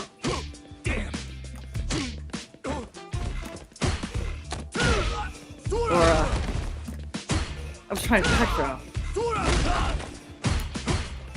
Up and over. And that's the thing, is like, if you're too afraid, like, if you're in this corner and you're too afraid to walk forward, you're stationary. You're not challenging me. And you cannot be afraid to lose an interaction. Okay. You cannot. By the end of the day, you want to kind of like present some sort, like, you want to have a presence, right? As your corner. And if they're like, let's say like you're the chem player that likes to toss heavies, right? You're like tossing heavies here. Go ahead, keep going. Like, keep harassing.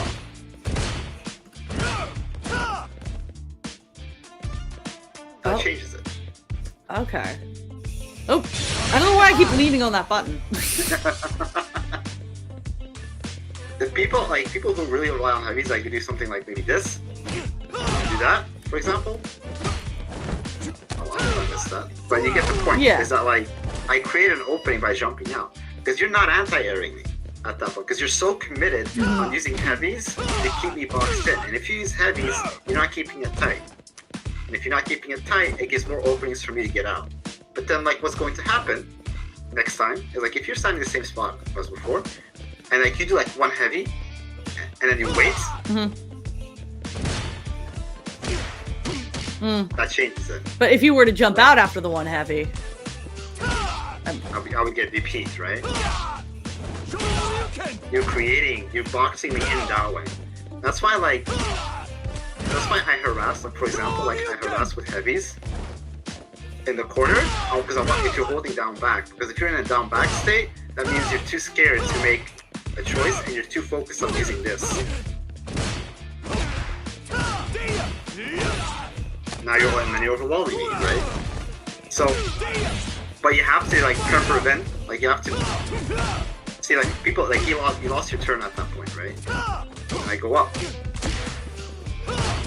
if somebody's already in my face harassing me with lights like that, what do I do? Well, there's a point where it stops, right? So what happens then? Like, if you're mashing, like, pepper me with lights. So mash lights back? Yeah. Because this, like, if you're spacing it like this, it's not real.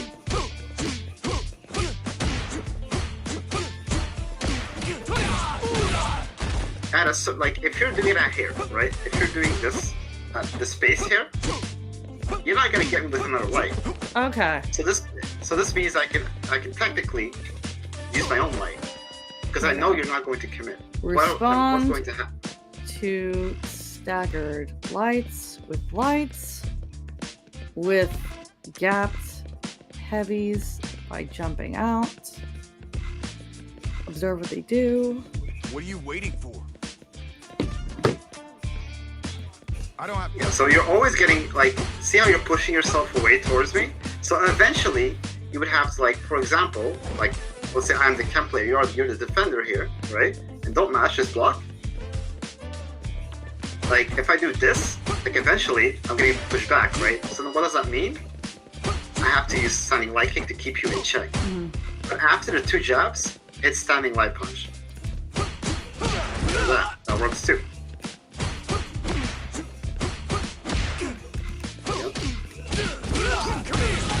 Yep. Come on, you can. There we go. I go this side. I come to this side. So hit, like, standing jab on the after the second standing light punch, right?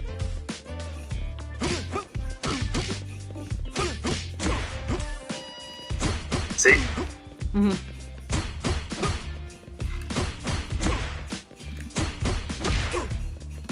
Don't be afraid to mash it out.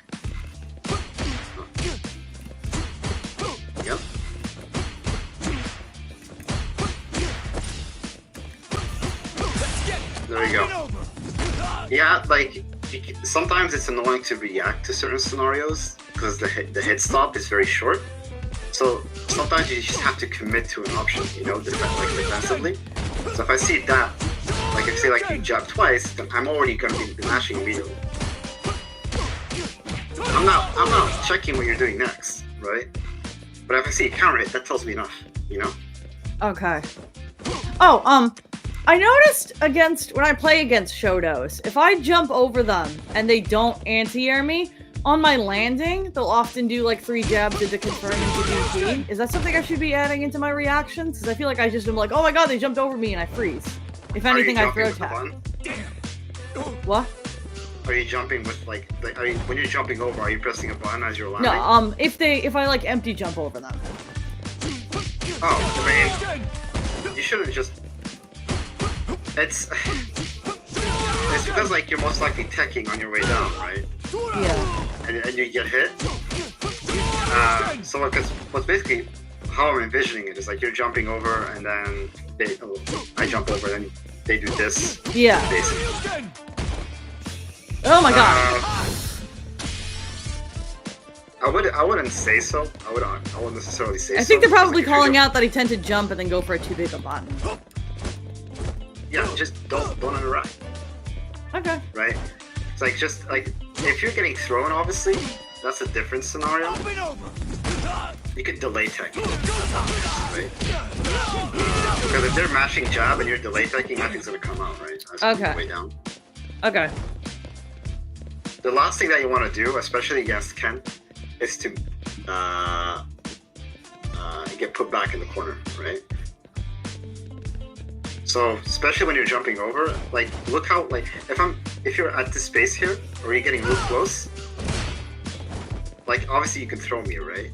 And that's why it's very it's kind of better to just hold like delay tech.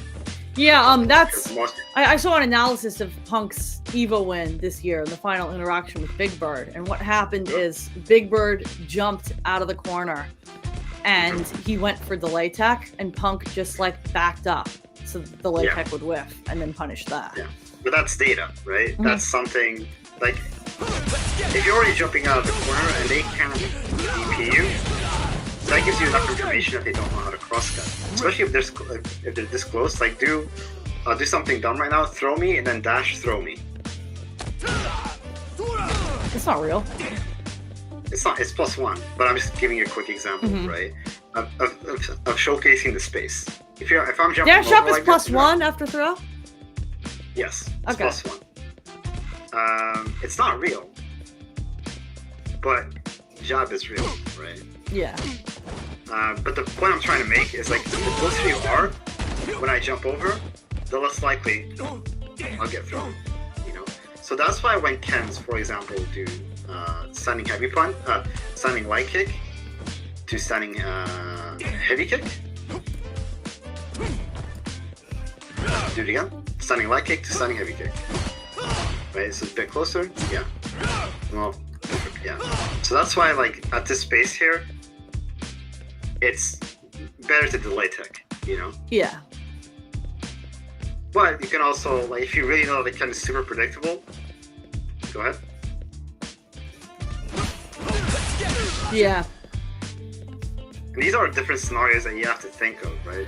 All told, it's definitely setting in for me that, like, on the surface, Ken is a lot easier to play than Marissa, and he has much better tools for most situations. What are you waiting for? But the ability to develop things like the spacing awareness while having room in the mental stack to react to what they're doing is going to take, like, a long time. The thing that makes Ken is very accessible because he has easy ways to. His win condition is very easy, right? Oh, hang on a second. Apparently, I've got a spam bot, and this has never happened before. How do I moderate? Let me see here. How do I remove somebody from my chat? Pin this message. Click to reply. I think we just type block. Does block work? I think it does. Prevent them from filter their messages out of chats. prevent them from viewing. Yep, okay. They've been blocked. So I'll go over the differences between like Marissa and Ken. Is that Ken is very accessible in the sense that his win condition is very easy to get. What I mean by this is that people, when Ken came out, this was fucking unstoppable. It still is, right? Especially in the tournament format in the first two, where you don't have a lot of data to work with. Because one small interaction is going to put you in the corner, and you're guessing for your life, right? Mm-hmm. Marissa was effective because people didn't have proper defense yet against her toolkit, mm-hmm. right? And if you make a mistake as Marissa, or you make a mistake against Marissa, you die, right? So that made her win conditions like, hey, if you're creating an opening, like I do an ODDP, for example, I melt, right? And that, while it is very strong, all the meta stuff that Ken has, you know, castle crushing medium kick, really solid lights, you know, amazing punish counters, right? Start to really add value to the character. It makes Marissa less viable as a character. Same thing. You're like, and Marissa's like AA is like jumping medium punch, I think. Yeah, she's got jump medium punch, she's got crouch heavy punch, she's got light gladius, and she's got jump back lights. Yeah. So now let's say like I'm like, now tell me what. Now look at this. Jump out. Oh, fun fact! I lose that too. I only get jump medium kick. Yeah. But that's what I'm just saying. Like in comparison, like Marissa, you know, has to sometimes air you to keep you out. But with Ken, it's like an additional luxury to have, and a conversion that goes into super. Yeah, she can get conversions off jump medium punch, but it has to happen a preemptive jump, like after a reset where you hard read that they were going to jump, and then it combos. Yeah, but with Ken, it's not the case. Like, look how look how long it takes to cancel the toss. Yeah. Like, look at the window of how long it takes for me to cancel that. And that makes, you know, and Ken has that. Ken has a Marissa thing, and that makes him such a strong universal character that has an answer to everything, right?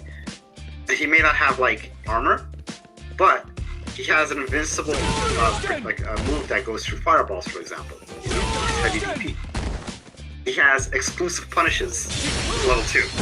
Oh yeah, you're not going to catch an argument to me that Marissa is stronger than Ken in the tier list. It's a case of my Marissa is dramatically stronger than my Ken, because the things I have the strongest understanding of in the game right now are more apparent on Marissa.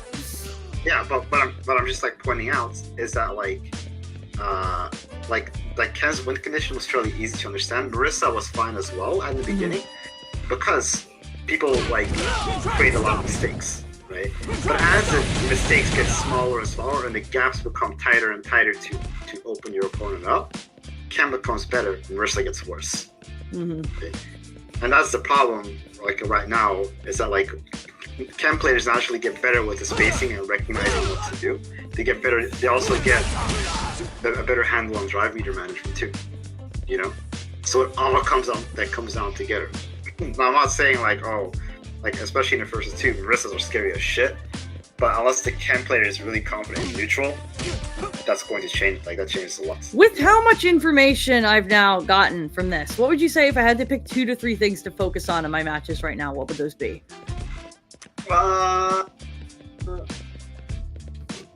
Corner defense is one of them, I would say. What are you waiting? Corner defense. I don't have time to play. And I would say your confirms, right? Your confirms into buttons, and also your forward movement. That walking forward movement shit needs to stop. Like, take the time to look at your opponent. Okay, so top 3 focuses. And corner in defense. conjunction with all of that together, basically, what I'm trying to say is don't be afraid to fuck up on the things you're trying to actively learn with Ken, right? You're gonna get blown up, but it's good. It's a good thing that you're getting blown up. Okay, so hang on. That was corner defense, confirms, and nuanced movement. Yeah. Okay.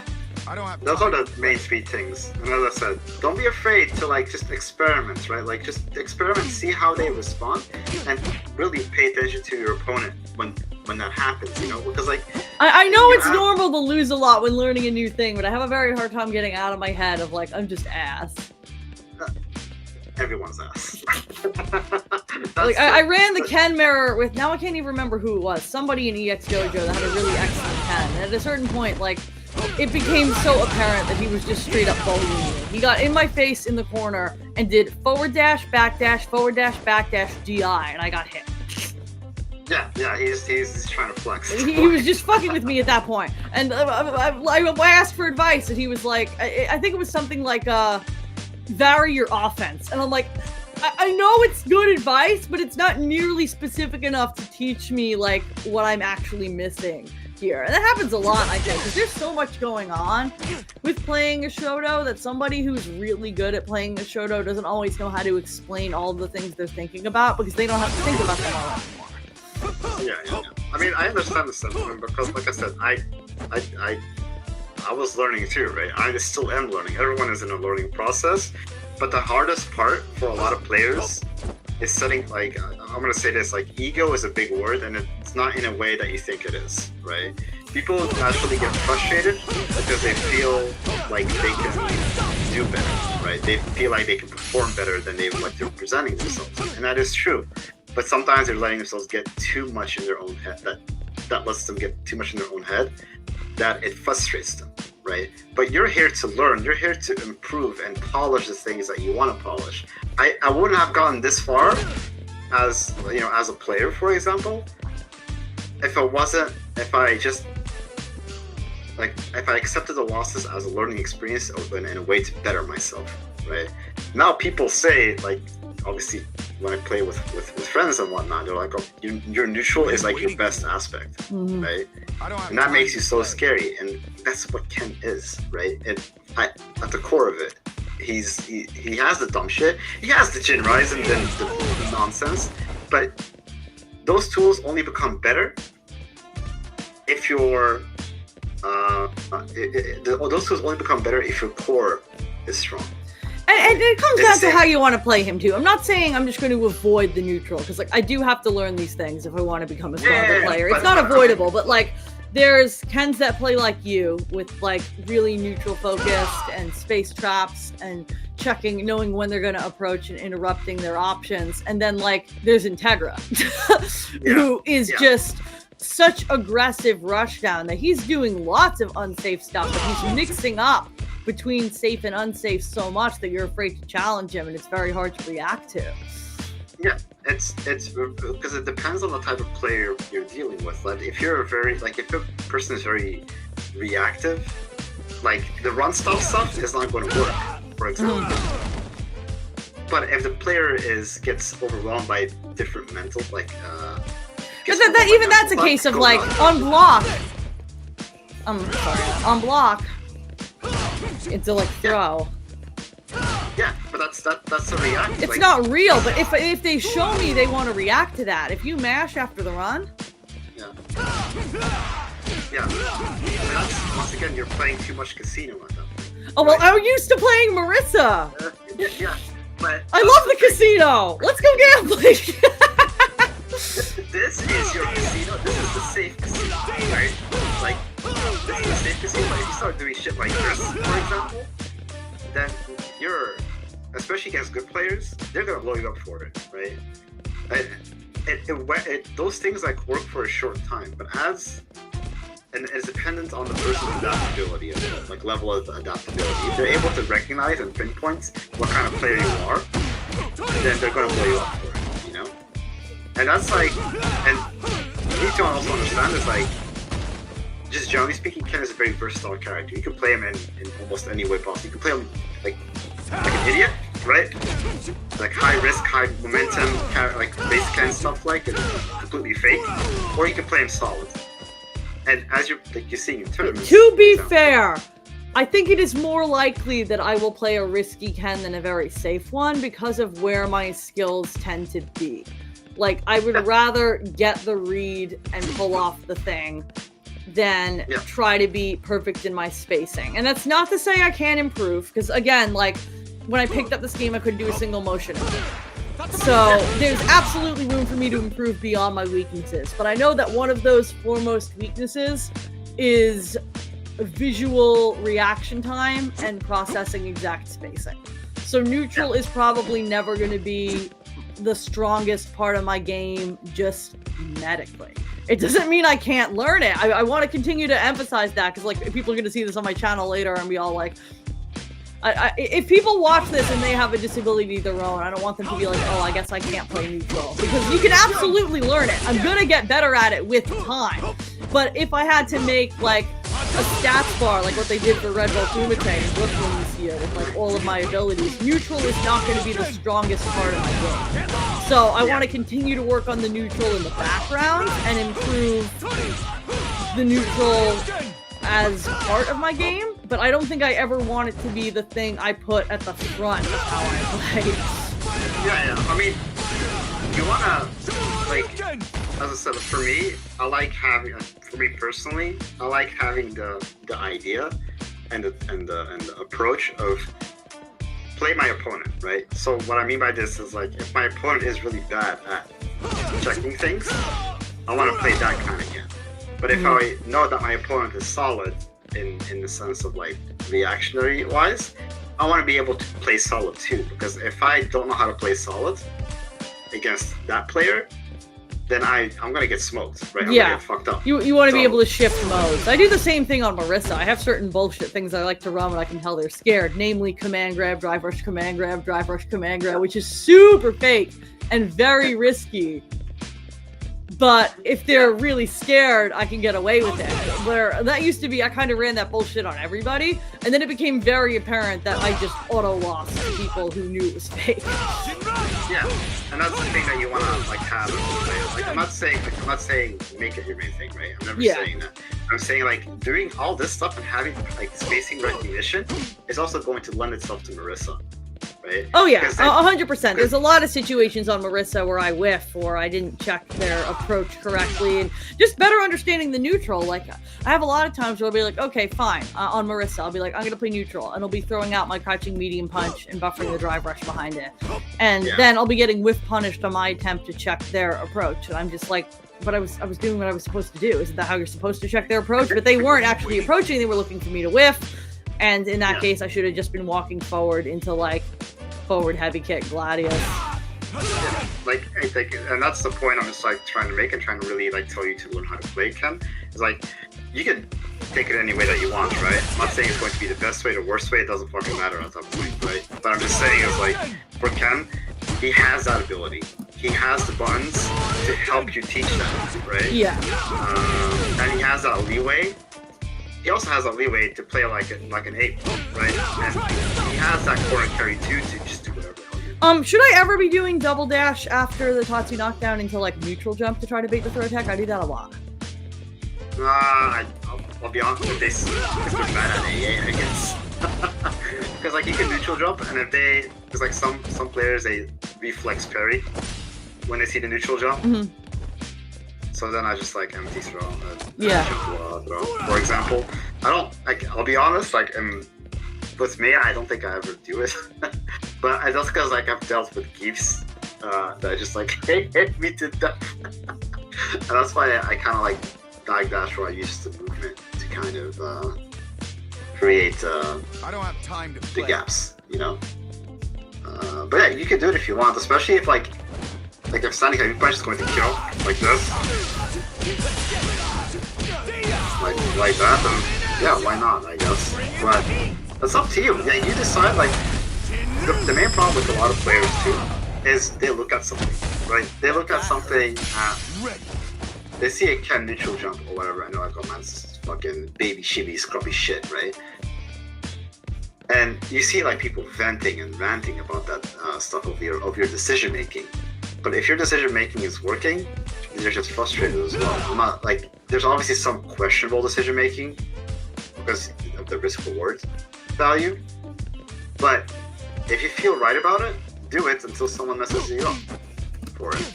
You know? No one should tell you how to play like no one should tell you how to play Street Fighter 6 in any way. Just be confident in what you see and what you do. Then eventually the holes in your game will get patched up. Because someone better will obviously expose them, you know?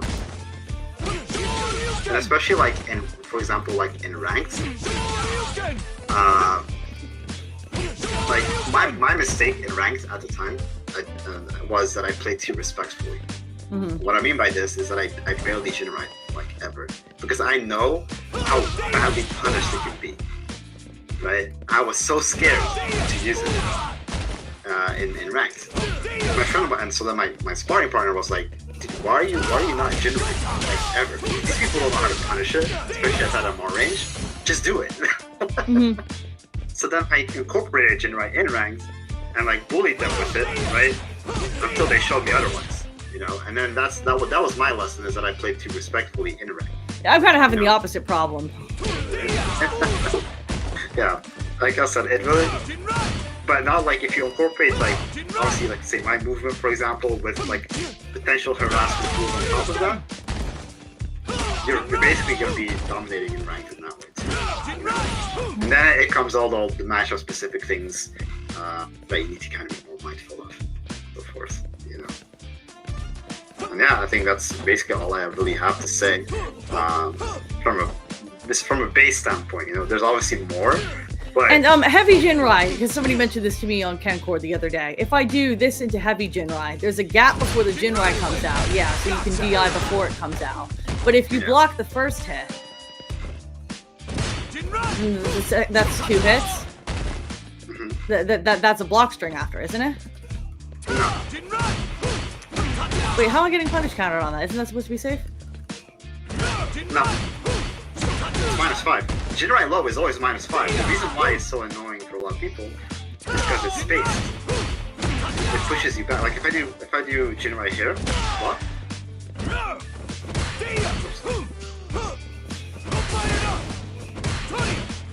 Look at this, you're standing light kick here. Yeah, it's not gonna reach, so it's lock again and try to punish me, right? That's the problem with Jinrai. So when you use standing heavy punch unspaced, like this, you can punish me every time. Oh. That's why spacing, if you block for a second, that's why spacing is so important. Because like obviously this will miss if I don't do it right. But now you can't punish it. Yeah. See? That changes everything.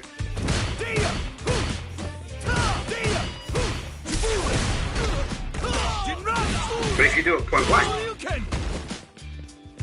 go ahead.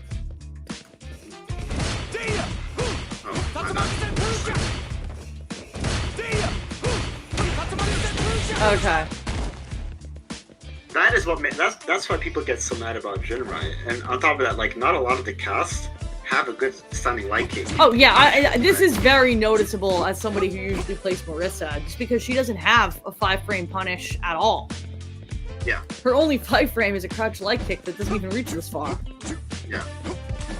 And that's why, like I'm saying, is like if people are going in like this, for example, and then they start bullying with like heavy Jinrai to this, like it's, and when it's spaced, you are getting bullied basically, you know. So then like I do this, like you're looking for it, and I commit.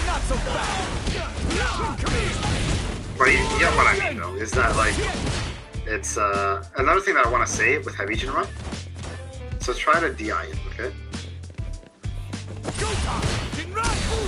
Oh, if you only do the first hit, it's safe. No. Drive rush makes it safe. Oh. Because I'm putting you in a longer block stun, but there's still a gap. You have to use heavy and only the first stop at the first stop.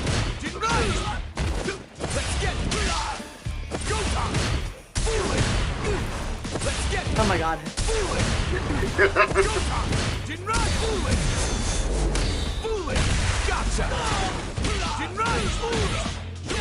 That's where heavy Jinrai comes in handy. Is that like if you do it like just like this normally, then you can DI it, right? And that's why Ken's opts to parry as an option.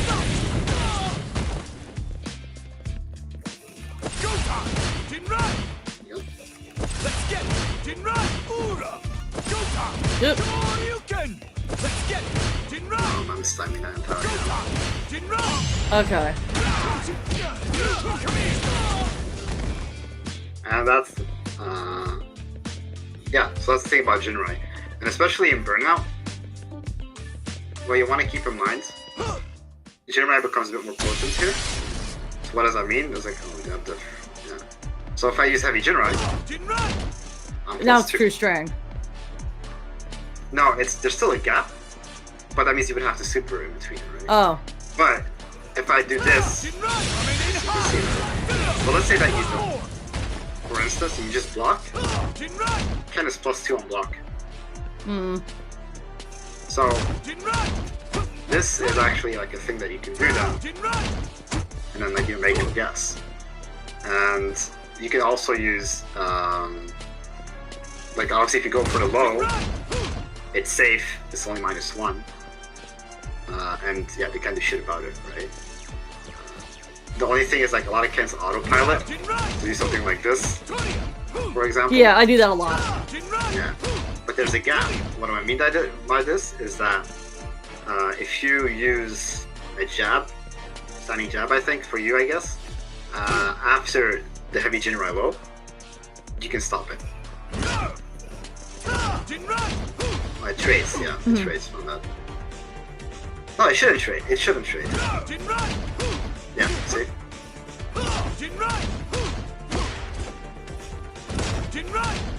Another thing with doing this is that it's always punishable. So if you decide to use level 1, I can't bait it either.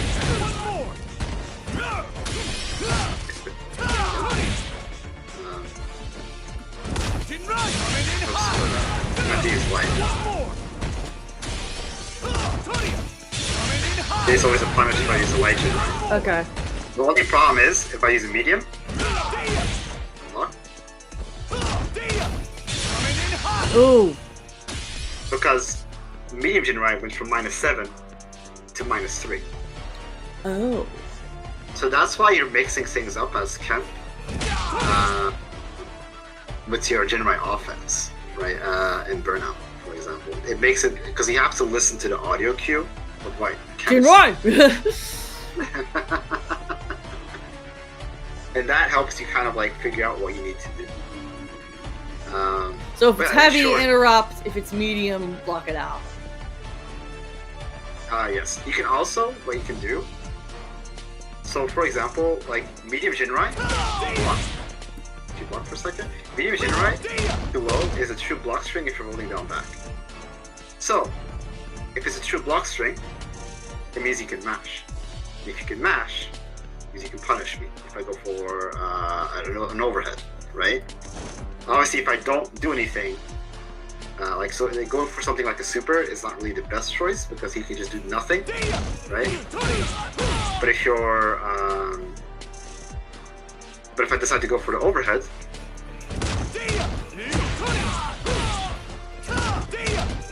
see, if I decide to go for the low, nothing's coming out. See that?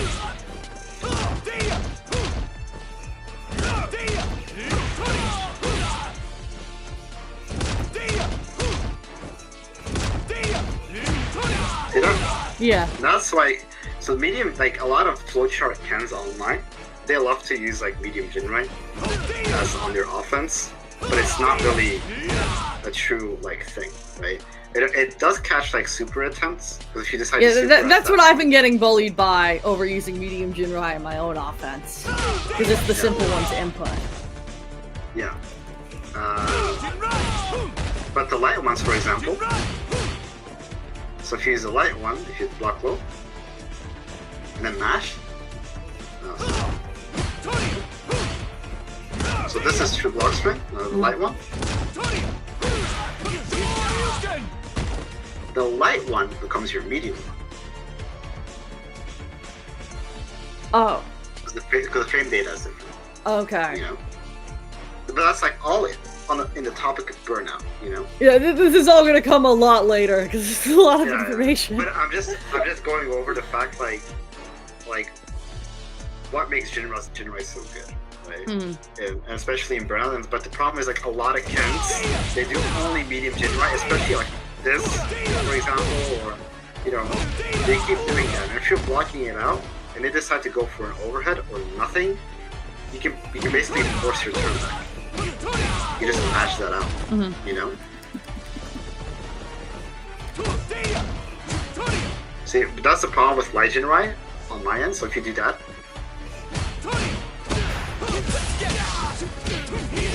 I can do that. Light is always unsafe no matter what, outside of Burnout. Always. Like if I go for like, I don't know, like do something like this, there's always a gap, no matter what the mix-up is or if I'm holding it, that you can punish. Let me take you out right now.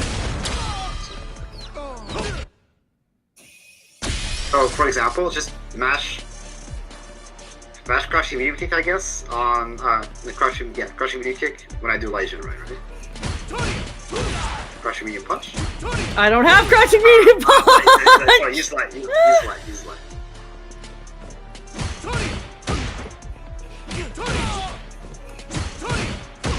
Yeah, normally I would use crushing medium punch there. Try standing medium punch then.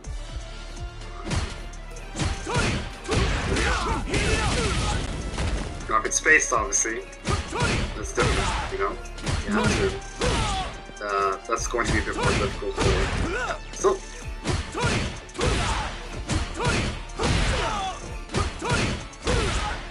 See how, like, the value of crushing medium punch kind of raised? Like, do it against me? Do what? Standing light kick to Light Jinrai. I could do that, for example, you know? So, but, like, I think if it's spaced, do it again. Bit further. It still pushes you back and it trades, right? I can do that. Well, that's a hard read. No, what are you gonna do about it? Like, do like the low, right? Don't do anything. Do space. Okay, that might be it. Yeah, that's because of space, right? But if I just do, I can just button instead. How right? negative is that Tatsu on block? Sorry? How negative is that Tatsu on block? Oh, that's a minus a million. Okay, it's a lot more minus than I realized it was. I've just automatically gone for throw punish there. Yeah, but you see how like the spacing in itself though kind of changes what I'm doing. Like if I do it right, I could also just like obviously if I don't want to deal with it at all, I could just DP, right? Or I would guarantee super to go ahead.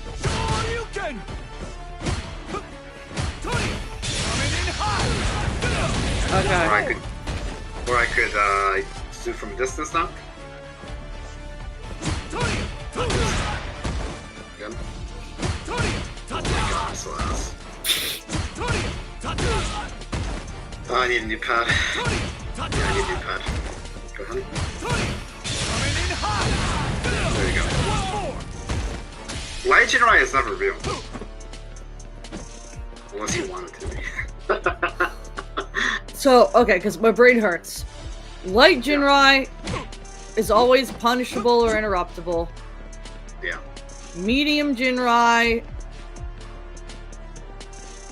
is like outside of burnout, right? Yeah. Like normally, it's always safe is punishable. spaced. If it's in your face like this, it's always it's a mix-up, right? So it's a mix-up like this. If you're mashing, the low will win. But and it's safe when spaced. And then heavy is. No. You can punish it. If I don't do anything, like if I do something like if I don't do anything like this, you can punish it. Yeah. But if it's spaced, like let's say like this, you can't really sorry, I do it low. If it's spaced like this, you can't really punish. Yeah. At all. And heavy is what's the situation? heavy is safe if I do heavy, like the first part. It's -2, so it's just safe. And doing the low is a true block string unless you purposely delay it. You really have to purposely delay it. I haven't figured out how to do delay follow-ups yet, so I'm not even gonna touch that. Yeah, but just know that like this is a true block string. Okay. My brain hurts, so I probably should stop absorbing new Ken information. I'm definitely gonna have to watch this back at some point and like process everything. I'm glad I have notes on the core stuff. Yeah, like I said, don't worry too much about all that. I just wanted to show you the grand scheme of things. Picture of everything. This is really helpful in understanding a lot of the spacing stuff. I think the core stuff I'm gonna take away from this right now. We're gonna do more of this, more of this spaced out, more of just one of these and see what they do. You're just too scared. And checking approach with one of these. Is this? If you try to DI, can I DI back if there's only one of these? No, you will lose. So I can't only use this. That's why I'm saying like if everything comes together with Ken, when you start like mixing not DI, but everything starts mixing comes together with Ken if you start mixing everything up, right? That makes it so frustrating to deal with in neutral. Is that like suddenly you're so focused on dealing with this that you're going to get clipped by this one. Yeah. You're like people are not only actively looking at this anymore, but they're looking also at all these different things in conjunction, right? Okay. And that makes it difficult to deal with. Same thing as like you don't always want to autopilot Jinmai, for example, into it, because they might just have the habits to DI you, when they see the heavy punch. So it's really being like scary and difficult to read, right? I see, you did it! You did it without even me telling you. I was walking back and I was like, oh, I want to hit crouching medium punch. You hit a heavy punch.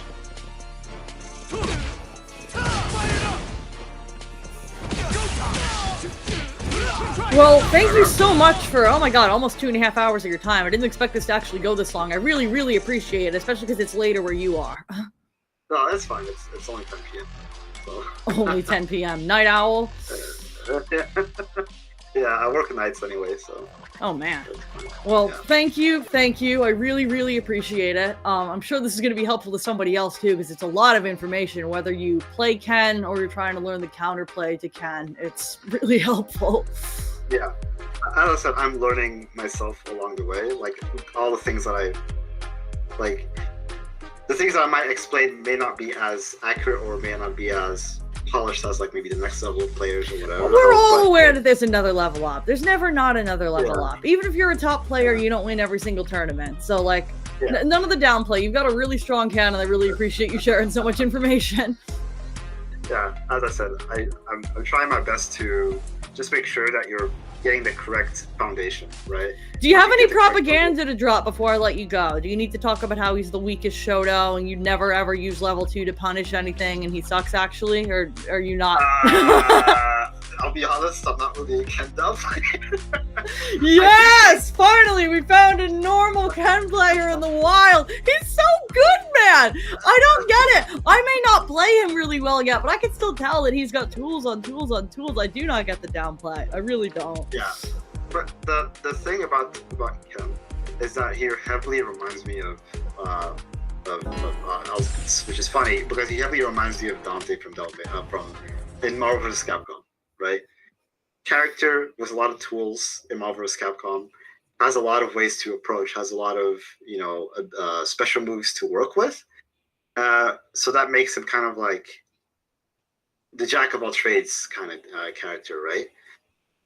Ken for me is on the same boat where he has everything to work with. He has all the tools. He has the movement to work with as well, and that kind of makes him shine a lot. And on top of that, he plays the meta of Street Fighter 6. But I will say, despite that, just because like Ken is very strong, there are like a lot of the casts that are not far from not far from him. You know. Like it's very hard to even like nerf Ken, I feel like, because he feels so incorporated with what Street Fighter 6 is, you know? And if they, and the only way that I can see them nerfing Ken is really just getting rid of throw loops, right? His damage is kind of like fairly low, and that's like the main thing I can say. He can do damage, but the condition to get to that damage is different, you know? I haven't really had chat on this whole time because I was thinking. I see Scrub, hi. Goldbanks hopped in, hi. Honorable had hopped in. I see just Neutral Jump. I don't know what he was talking about because it was so long ago. Thanks for hopping in again, Matt, and for subscribing to my Twitch. It's still wild to me that people are actually subscribing to my Twitch. That means a lot. Anchorwin pointed out that they pushed themselves away mashing lights, which is what you said. We got the spam bot. I got rid of them. Zycles with that creepy smiley emoji being who he is. You got a shout out from Never Ueri, who was excited you were in here. Yeah, I know him. And Zycles talking about Kim again. At least he's finally acknowledging that Kim got some nice buffs instead of being like, she still sucks, because she's a little scary now. Just a little bit.